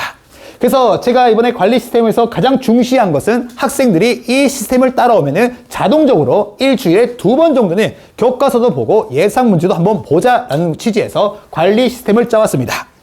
그러면 첫 번째 관리의 장점을 보면은 조교가 아닌 제가 직접 1대1로 관리를 할 겁니다. 작년에 너무나 큰 성장을 하는 바람에 제가 개인적으로 사무실을 차리고 그 다음에 저희 실장님도 계시고 연구진도 2명이 있습니다. 그래서 제가 대치동에서 수업할 때 조교 쌤들을 갖다가 보내놓으니까 학생들이 선생님한테 직접 하는 것이 더 좋다라는 의견이 많았고 그리고 저도 그게 옳다고 생각해서 학생들 내신 성적 중요하지 않습니까? 그래서 제가 직접 애들이랑 소통할 것이고 24시간입니다. 그래서 모르는 거 있으면 카톡, 문자로 남겨놓으면 됩니다. 학생들한테 꼭 강조하고 싶은 말은 10시간 넘어서 정말 예의가 바른 것 같아요. 선생님 죄송하지만 물어봐도 될까요? 라고 하는데 죄송할 이유도 없고 우리는 그냥 물어보면 됩니다. 그래서 11시고 12시고 1시고 2시고 보내놓으시면 제가 아침에 6시에 항상 일어납니다. 그래서 7시 반이면 회사에 출근해서 앉아있거든요. 그래서 1시가 넘어서 제가 만약에 잠에 들었다라고 하면은 아침 8시에서 9시 사이에는 무조건 답변을 받아볼 수 있게 제가 케어를 할 겁니다. 두 번째는 주 1회 현장 복습 테스트를 진행할 겁니다. 그래서 이 학습 상태를 보낼 것이고 나간 진도 그리고 테스트 결과를 문자로 보낼 건데 반 평균에다가 우리 학생은 몇 개를 맞췄는지를 보낼 겁니다. 그리고 작년에 저는 정말 좋은 선생님이고 싶었습니다. 그래서 이 조금 애들이 못 따라오더라도 독려하는 쪽이었고 부모님한테 혼나면은 혹시나 그것 때문에 공부를 좀 더 못하지 않을까 신경 쓴다고 그래서 그냥 다독이는 것에 끝났다면은 이번에는 우리 아이들의 상태를 갖다가 냉정하게 보내드리겠습니다. 그리고 문제점이 있을 때는 저랑 이야기를 해서 부족한 부분은 채워나가고 학생들도 뭐 당근도 채찍도 이런 식으로 다양한 방법을 써가지고 학생들을 잘 끌어가 보고 싶습니다. 그리고 주 1회 교과서 읽어드립니다. 학습 시스템이 들어왔는데 배재고등학교 같은 경우에는 통합사회도 그렇고 한국사도 그렇고 교과서를 간과해서는 안 됩니다. 그래서 이따가 문제 특징들을 잘 볼 건데 그래서 그 교과서를 갖다가 스스로 보라고 하면 잘 보지 않습니다. 그래서 제가 짧은 영상, 복습 영상을 제공할 겁니다. 교과서 PDF를 펼쳐서 제가 체크하면서 아이들이 10분 정도면은 주요 포인트 체크할 것이고 그리고 과제도 제공할 것인데 이 과제 같은 경우에는 배재고등학교에 맞는 시험과 관련해서 주로 서술형 위주로 좀 과제를 내줄 겁니다. 학생들이 서술형을 되게 관가하는데 광문고등학교 보면은 사실 주변에서 한국사 난이도, 통합사 난이도가 그렇게 높다는 아니에요. 근데 중요한 것은 내신 성적을 받기 위해서는 학생들이 상대 평가가 들어가죠. 그래서 만점을 받아야지 1등급이 나오는 경우도 있고 하나 틀려도 1등급이 점수에 따라서 나올 수도 있고 안 나올 수 있는 경우도 있다는 거예요. 근데 우리는 내신 성적을 챙기기 위해서는 1등급 만점이 목표잖아요. 그때 학생들이 점수를 가장 많이 깎아먹는 것은 서술형입니다. 중학교 때는 사실 선생님하고 합의가 가능해요. 이런 거 있잖아요. 학생들 한 번쯤은 해봤을 건데 정답 애매하면 2개 한번 써봐요. 그래놓고 난데 이제 선생님 이거 있잖아요. 이런 것도 해보고 그리고 또 막 서술형인데 일단 단어가 기억 안 나면 최대한 풀어서 써봐요. 그래서 비슷하지 않습니까? 하면은 괜찮다는 건데 고등학교는 이제 그런 게 안 되죠. 그래서 제가 제 수업을 듣든 안 듣든 제발 강조하는 게 학생들한테 주관식으로 나올 만한 것들은 써서 외우는 연습을 조금 해야 됩니다. 우리에게는 아직까지 그게 익숙하지 않기 때문에 학생들이 객관식은 다 맞았는데요. 주관식은 틀려요. 이런 일이 안 써봐서 그래요. 실제로 이번에도 강력한 후보입니다. 공민학 파트에서 전민 변정 도감 나올 거예요. 객관식 풀어라 하면은 학생들 다 풉니다. 주관식으로 쓰세요라고 하면은 모르겠다. 이런 식으로 해서 헷갈린다는 거거든요. 그래서 그러한 부분도 과제, 이런 걸 통해서 다 대비를 하겠다라는 겁니다. 그리고 필요할 경우에는 줌을 통해서 무료로 보충하겠습니다. 이 줌을 이용한다는 것은 학생들의 스케줄을 고려해서 10시 이후에 맞춰서 하겠다라는 겁니다. 그래서 10시가 넘어서 11시도 괜찮고요. 12시도 괜찮습니다. 그래서 부족한 부분이 있다. 케어를 해야 됩니다. 그죠? 자, 그러면 이제 광문고 한국사 보면은 교과서는 비상교육이 될 것이고요. 2022년에는 범위가 55쪽, 그 다음에 2021년은 69였습니다. 그래서 범위가 살짝 줄어든 부분이 있는데 여기는 이제 고려시대까지고 여기는 조선시대 중간에 좀 들어갔다라는 겁니다. 그러면 광문고 한국사에서 객관식 문항과 주관식 문항의 특징을 한번 보여드리겠습니다.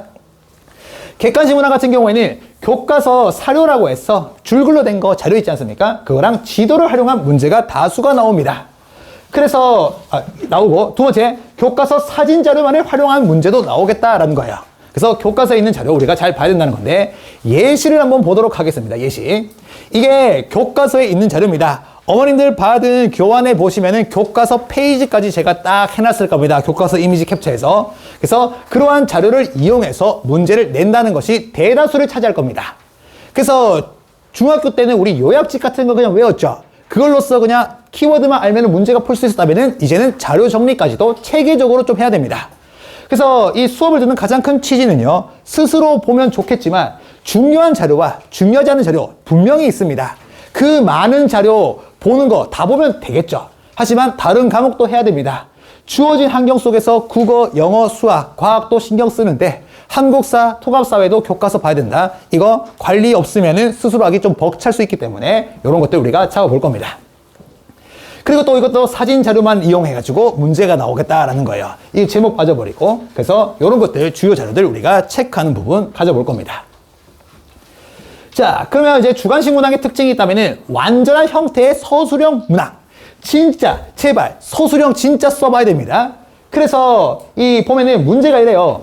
이조 전랑 자리를 둘러싸고 갈등이 일어난 이유를 이조 전랑의 권한과 관련해서 서술하시오예요. 우리가 그냥 단편이 그냥 단답형으로 그냥 막 이런 게 아니고 이러한 완전한 형태의 서술형 그리고 결과까지 결국에는 이 서술형으로 변별력을 내겠다라는 겁니다. 그래서 단편이 암기해서 풀 수 있는 것과 완벽하게 이해하고 내가 스스로 쓸 수 있는 것 이것은 엄청난 차이일 것이고 아마 이번에 한국사 등급은 서술형에서 나뉠 가능성이 매우 높다라고 생각해 주시면 좋겠습니다. 그러면 한국사 고득점 전략은 어떻게 됩니까? 라고 했을 때 단순 암기보다는 흐름 잡는 것은 일단 기본 베이스입니다. 그 다음에 이것은 제 수업으로서 대비할 건데 강문고 시험 교과서 그 다음에 기출문제 3개년 다 있습니다. 저한테. 그래서 그거에 맞춰가지고 수업 진행할 거고요.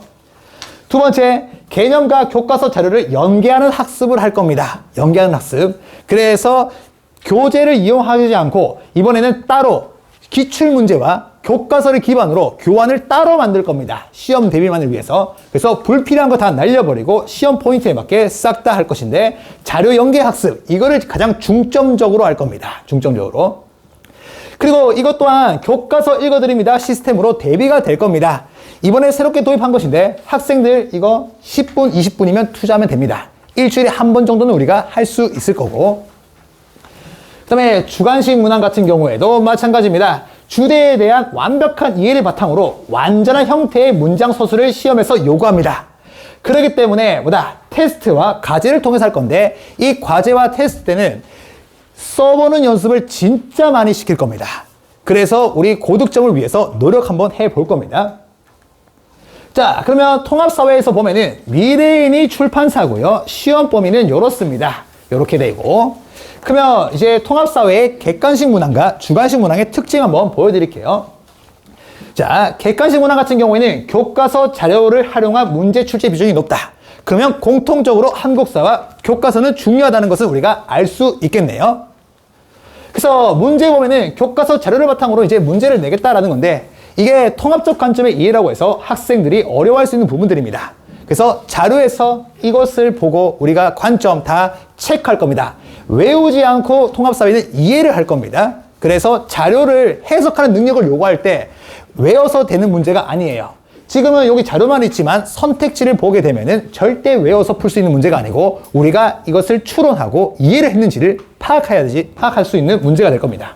그 다음에 두 번째, 주관식 문항의 특징 같은 경우에는 단답형이 있을 건데, 단답형은 특징이 뭐냐? 날개단에서 많이 나올 겁니다. 제가 어머니들 교환에다가 날개단에 있는 거 싹 다 캡처해가지고 대표 예시 다 들어왔습니다. 그래서 이러한 개념들도 두 개가 떨어져 있습니다. 페이지가. 근데 날개단 있는 것을 한 번에 물어보겠다라는 거예요. 그렇죠? 이거 말고도 계산하는 거 있는데, 이 문장, 노년 부양비, 이런 것들도 우리가 그 계산하는 건데 날개단의 식이 다 있습니다. 그 식을 우리가 체크를 해서 보겠다라는 거, 이게 단답형의 특징이 될 것이고요. 그 다음에 완전한 문장으로 서술하는 문제가 있을 겁니다. 이것도 이제 난이도가 어려울 것인데 이렇게 될 겁니다. 교과서 자료는 있을 것이고, 그 다음에 문제점 2가지만 쓰세요. 3가지 쓰면 그 다음부터 채점이 되지 않습니다. 이런 것들도 우리가 명확하게 기준 잡아서 학생들이 완벽한 정답을 써야지 감점이 없습니다. 우겨봤자 어차피 점수 인정 안 됩니다. 그러면 이러한 형태의 문항 같은 경우에는 우리가 어떻게 대비하면 좋겠습니까? 라고 했을 때 교과서 자료를 완벽하게 익힐 것인데, 이것도 교과서 읽어드립니다 시스템으로 대비할 겁니다. 그리고 다양한 예상 문제를 풀어봐야 될 것인데, 이것은 복습 테스트와 과제로서 해결할 겁니다. 제가 통합사회, 한국사 이거를 무조건 들으면 좋겠다가 아니고, 최고 효율을 낼 수 있다는 것은 학생이 스스로 하지 못한다면 이것을 시스템을 통해서 굴리는 것이 제일 베스트입니다.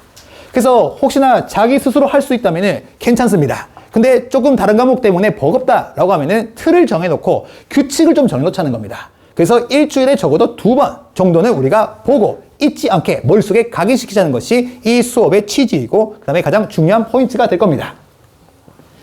그 다음에 주관식 문항도 마찬가지로 반복적으로 교과서 읽어주는 것과 예상 문제 푸는 것, 이것은 동일한 형태로 대비가 이루어질 것이고요. 개강 일정은 어떻게 됩니까? 라고 했을 때 이렇습니다. 3월 22일 수요일입니다. 그래서 5회 플러스 2회로서 통합사회 한국사 한 번에 대비할 것이고, 시간 같은 경우에는 7시부터 10시까지 진행하도록 하겠습니다. 진행하도록 하고, 그 다음에 범위는 고1 통합사회 한국사 중간고사 범위까지일 것이고, 그 다음에 교재는 자체 제작 교환, 오직 광문고를만을 위한 교환이 나갈 겁니다. 나갈 거고요. 자, 이제 고등학교 1학년이 되었습니다. 고등학교 1학년 때 이번에 제가 예비 고1을 대치동하고 여기하고 이제 400명이 넘는 친구들을 만났습니다. 그 친구들한테 고민거리가 뭐냐라고 물었을 때는 이렇습니다. 첫 번째, 학교 발표 나기 전에는 내가 원하는 학교가 될까 안 될까가 고민이었고, 학교가 발표 났을 때는 두 번째 고민은 바로 성적이었습니다. 그러고 그럴 수밖에 없는 게, 학생들은 지금 살면서 가장 많은 양의 공부를 하고 있고 가장 신경을 쓰고 있습니다. 제가 이 말하는 가장 큰 취지는 1학년 1학기 중간고사가 끝나고 낙담하는 친구들이 정말 많을 겁니다. 왜냐면은 모든 과목이 1등급이 나오면 좋겠지만 분명히 잘 안 된 거, 예상보다 좀 낮게 나오는 과목도 분명히 존재할 수 있습니다. 없으면 베스트지만, 그럴 경우에 우리 아이들한테 왜 공부 안 했냐, 이것보다는 1학년 기말고사도 있고 1학기 기말고사, 그 다음에 2학기도 있고 종합하면 역전이 가능하다라는 희망을 좀 심어주면 좋겠습니다. 그리고 통합사회 한국사는 제가 정해놓은 시스템, 관리 시스템 속이면은 학생들이 최단 시간 최고 효율로서 이제 14시간에 해당하는 시수 만점과 1등급으로 받을 수 있을 겁니다. 그러면 저는 본 강의에서 뵙겠습니다. 지금까지 틀림없는 통합사회 앤 한국사 김준상이었습니다. 감사합니다. 네, 안녕하세요. 팀 호연지기 방재현. 안녕하세요. 팀 호연지기의 장태호 사선생입니다. 네, 오늘 제가 지금 앞에 학교를 6개를 이제 다 돌고 와가지고 지금 약간 목소리가 좀 불안정하게 들릴 수도 있는데 이제 이거는 좀 양해 부탁드리고 이제 설명 시작하도록 하겠습니다. 자, 이제 오늘은 이제 광문고 시험 특징이 어떠한 게 있으면 이제 거기에 맞춰서 어떻게 대비를 하고 그리고 저희는 수업 구성을 어떻게 해서 이제 진행을 하게 될지 이제 말씀을 드릴 건데 이제 그 설명을 이제 시작하기 앞서 저희 소개를 이제 간단히 좀 드리겠습니다. 저희는 둘 다 이제 중학교 때까지 이제 계속 같은 학원에서 공부를 한 사이고, 그러니까 실제 친구 사이입니다.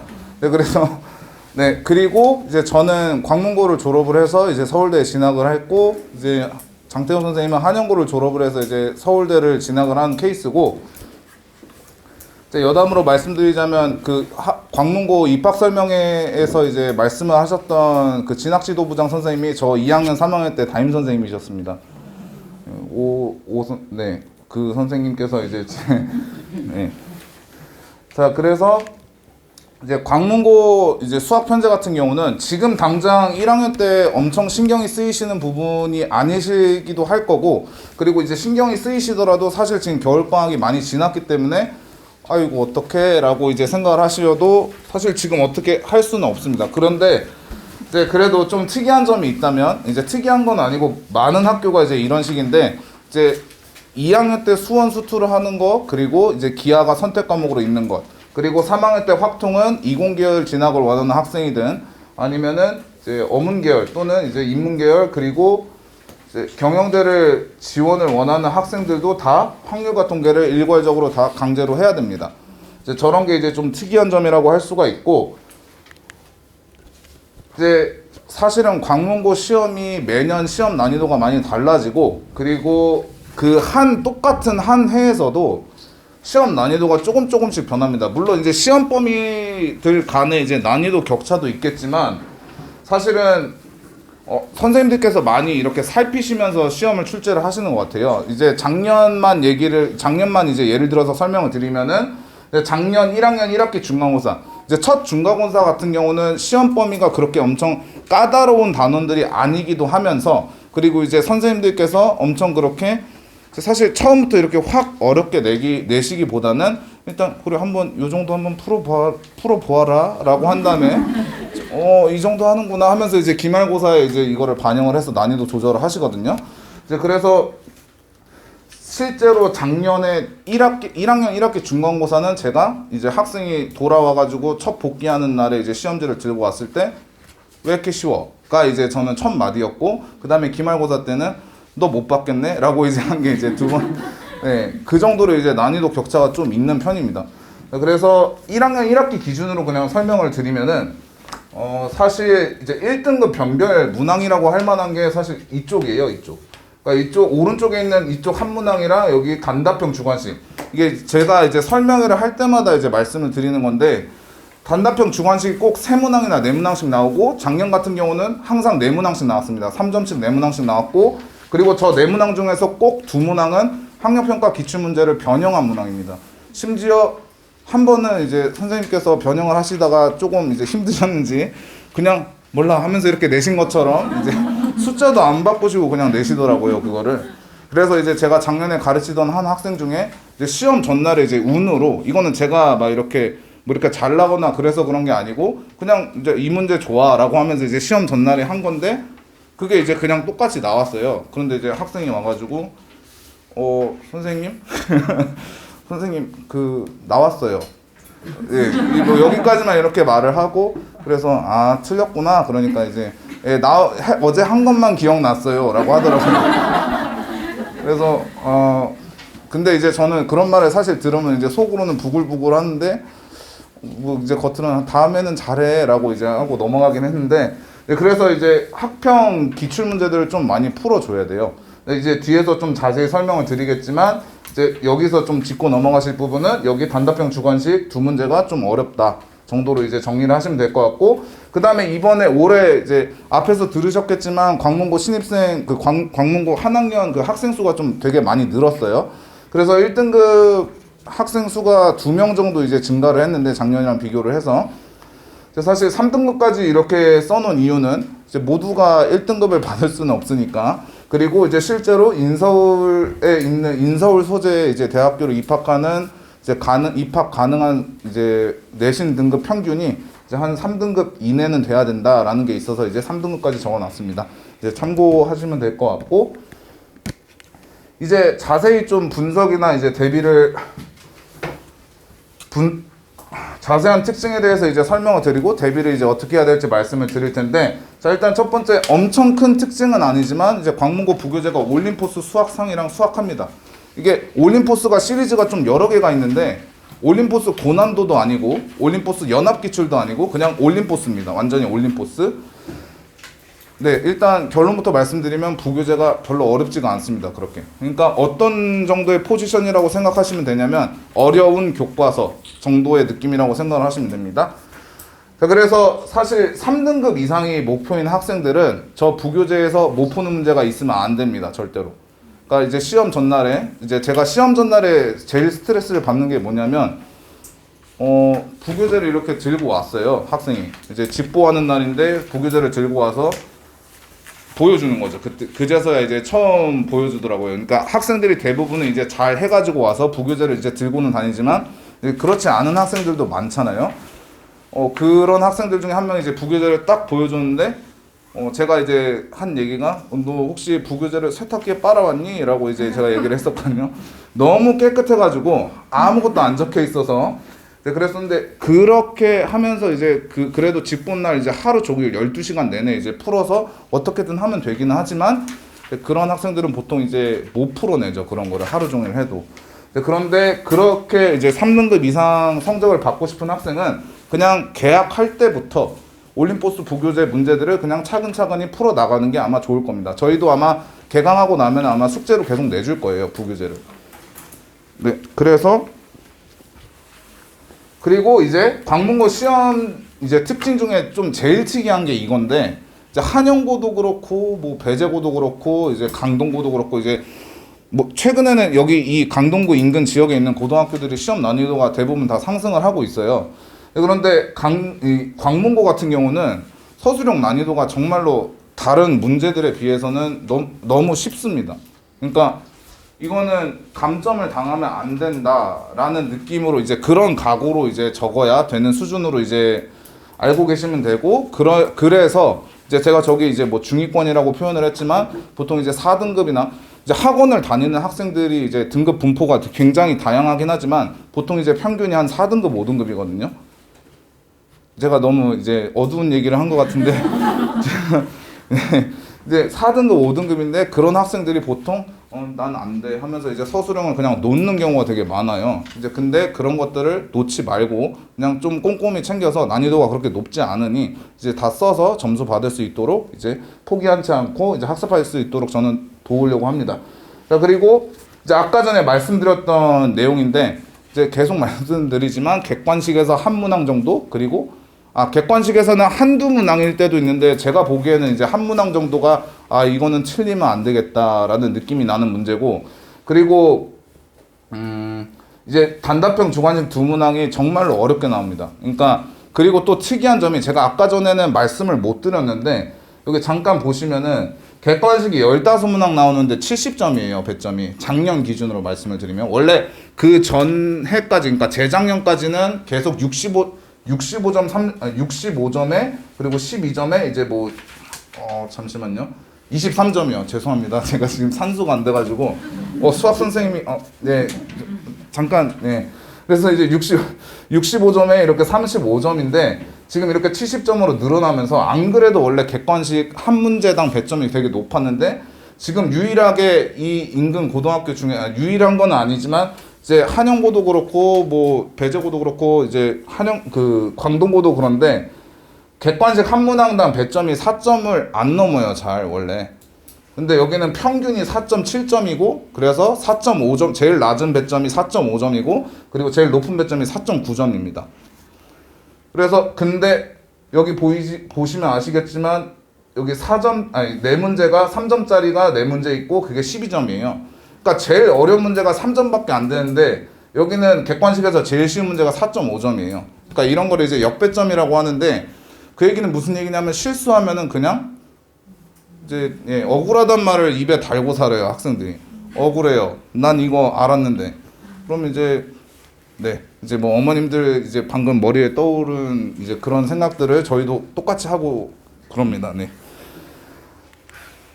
그래서 저희가 이제 이런 고난도 문항들을 맞추기 위해서 이거는 이제 상위권 이제 2등급 이상 정도 되는 학생들에 이제 해당되는 이제 대비기는 한데 이제 뭐 올림포스 부교재나 뭐 교과서 자료나 이런 것들을 이제 개학하는 즉시 시작을 하는 거는 물론 이제 최근 4개년 학력평가 21번, 29번, 30번 문제들을 이제 풀리고 그거에 대한 변형 문항도 풀리게 되는데 사실 광문고는 가끔 보면은 최근 4개년이 아니라 한 7년 지난 것도 내요. 갑자기 이제 딱 보면은 아니 이거를 왜 지금? 이라고 이게 생각이 드는 문제들도 가끔 나옵니다. 그래서 그런 것들을 너무 가리지 않고 이제 좀 심층 학습할 필요가 있습니다. 그래서 제가 지금 여태까지 광문고 시험 특징과 그리고 그거에 맞춰서 어떻게 대비해야 되는지 간략히 말씀을 드렸고 이제 다음부터는 장태호 선생님이 좀 자세히 설명해 드리겠습니다. 자세히라고까지 할 건 없었는데 자, 저희가 그래서 이제 어떻게 대비를 해야 되는데 그래서 저희 내신 대비 프로그램에 대해서 조금 설명을 드려볼까 합니다. 자, 그래서 여러분들 배포 자료에는 아마 6쪽, 7쪽에 있는 내용들이 될 건데 앞에가 혹시 잘 보이시지 않는다라면은 6쪽, 7쪽에 해당하는 내용들을 봐주시면 되겠습니다. 그래서 지금 첫 번째로는 뭐 고등학교 로드맵이라고 나와 있는데 저희가 결국에는 학교 내신 대비 학기에 해당하는 부분들이 중요하게 될 건데 그럼 각 학기에만 집중을 하면 되느냐? 그건 아니죠. 우리는 끊임없이 반복하고 지속적인 어떤 학습들이 이루어져야 하는데 저희는 그런 거를 총 4단계로 구성을 해서 진행을 하려고 합니다. 그래서 저희는 A단계부터 D단계에 해당하는 부분들에 대해서 말씀을 드리려고 하는데 일단 첫 번째 뭐 어딕트라고 해서 잠깐 제가 다시 앞으로 돌아가서 예시를 하나를 가지고 들어서 설명을 드리자면은 예를 들면은 지금은 조금은 뭐 잠깐 관심 바뀌지만 뭐 수학하라는 과정들을 제가 조금 가져오면은 수학하 같은 경우는 지금 1학년 2학기 때 보게 되는데 뭐 그 전에 여름방학이 있을 거고 그 전전 여름방학 사실 지금 시점이 되겠죠. 지금 시점에 수학하를 미리 조금 선행을 한다라고 생각을 해주시면 될 것 같습니다. 다만 저희가 사실 중요하게 생각하는 게 수학 어렵죠. 다들 되게 꺼려 하죠. 그렇죠. 학생들이 정말 싫어하는데 사실 수학 공부할 때 제일 좋은 방법은 저는 수학을 좋아하는 거라고 생각합니다. 그런데 물론 학생들이 그렇게까지 저희가 강조를 하고 재밌지라고 얘기를 해도 사실은 그렇지 못한 게 현실이라 안타까운데 최대한 어떠한 안목을 조금 늘리고 수학을 배워가면서 좀 흥미들을 느낄 수 있도록 조금 라이트하게 진행되는 과정 단계가 어딕트 단계. 그래서 수학에 중독 좀 됐으면 좋겠는데 쉽지가 참 않네요. 자, 그래서 나머지 이제 단계들에 대해서 다시 한번 또 설명을 드리자면은 이제 빌드업 단계라고 해서 지금 수학상 기준으로 다음 학기에 있을 수학상이 지금 빌드업 단계, 지금 방학 때 진행되고 있다고 생각해 주시면 될 것 같습니다. 그래서 당장 다음 학기에 볼 시험이기 때문에 당연히 잘 정리가 되어 있어야겠죠. 뭐 아까 앞서서 방지현 선생님께서 말씀해 주신 것처럼 어떠한 기본적인 문제들, 역배점도 중요한 만큼 기본적인 문제들을 결국 놓치면 안 된다. 그래서 어떠한 기본 개념들과 그에 해당하는 필수 유형들을 정리해 나가는 수업이 직전 방학 때 빌드업 단계에서 진행된다라고 생각해 주시면 되겠습니다. 그 다음 이제 어머니들께서 이제 제일 관심이 있을 그래서 3월달부터 너희 어떻게 수업하는데 저희는 3월달부터 이제 학교 내신에 대한 부분들이 이제 총 2단계 C단계와 D단계로 진행된다라고 생각해 주시면 될 것 같습니다. 클로즈업 단계 같은 경우는 어떤 거냐? 뭐 지금 저희 재원생 어머님분도 계시고 아닌 분들도 계시는데 지금 어디서든지 분명 지금 수학상은 하고 계실 겁니다. 그래서 수학상 한 것들을 가지고 이제 학기 중에서는 조금 더 문제들을 자세히 보고 개념들도 자세히 보아야지 결국 문제들을 풀어낼 수 있겠죠. 그래서 그러한 부분들을 방학 때 배웠던 것들에 대한 어떤 개념들의 확장, 그리고 이것저것 다양한 개념들이 조금 복합된 활용된 문제들에 대한 풀이, 이런 부분들이 진행이 된다라고 생각해 주시면 될 것 같습니다. 그 다음에 이제 마지막으로 이제 시험 한 달 전에 이제 그런 부분들을 디테일한 부분들을 자세히 하나씩 체크를 해 나가야 되겠죠. 잠시 뒤에 좀 설명을 드리겠지만 저희는 일단 방문반만 운영을 하는 게 아니라 일단 통합반으로 운영이 되고, 그래서 시험 한 달 전 기준으로는 저희가 이제 학교별로 조금 자료 정리를 하고 학교별로 조금 개인별로 조금 더 피드백 수업들이 진행되는 단계가 디테일링 단계라고 생각을 해주시면 될 것 같습니다. 그래서 1등급 변별력 문항이라든가 그리고 학교별 자료 정리가 진행된다라고 생각해 주시면 될 것 같고요. 그렇다고 해서 1등급 변별력 문항을 사실은 조금 풀이하기 힘들어 하는 친구들 같은 경우는 조금 개인별로 맞춤별로 끊임없이 피드백들, 모든 디테일한 부분들을 다 체크업 해 나가는 그러한 단계라고 생각을 해 주시면 될 것 같습니다.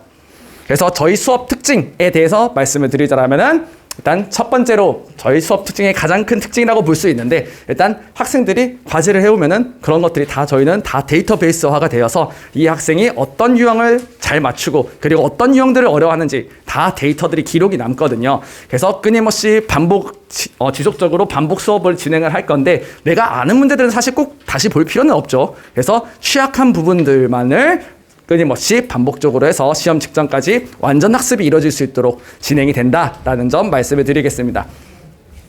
다음으로는 두 번째는 지금 저희 앞에 보시도록 저희 두 명이 있죠. 그렇죠? 사실 두 명이서 보게 된다라면 학생 한 명을 조금 판단을 할 때 한 명이 판단한 것보다는 저희 수업에 대한 어떠한 방향성 이런 것들은 똑같이 생각을 하지만 사실 성격은 조금은 다르거든요. 그래서 어떤 학생들 한 명을 바라봤었을 때 어떤 것들이 사실 학생한테 가장 좋은 방법일까, 끊임없이 저희끼리 피드백을 하고 논의를 하고 있거든요.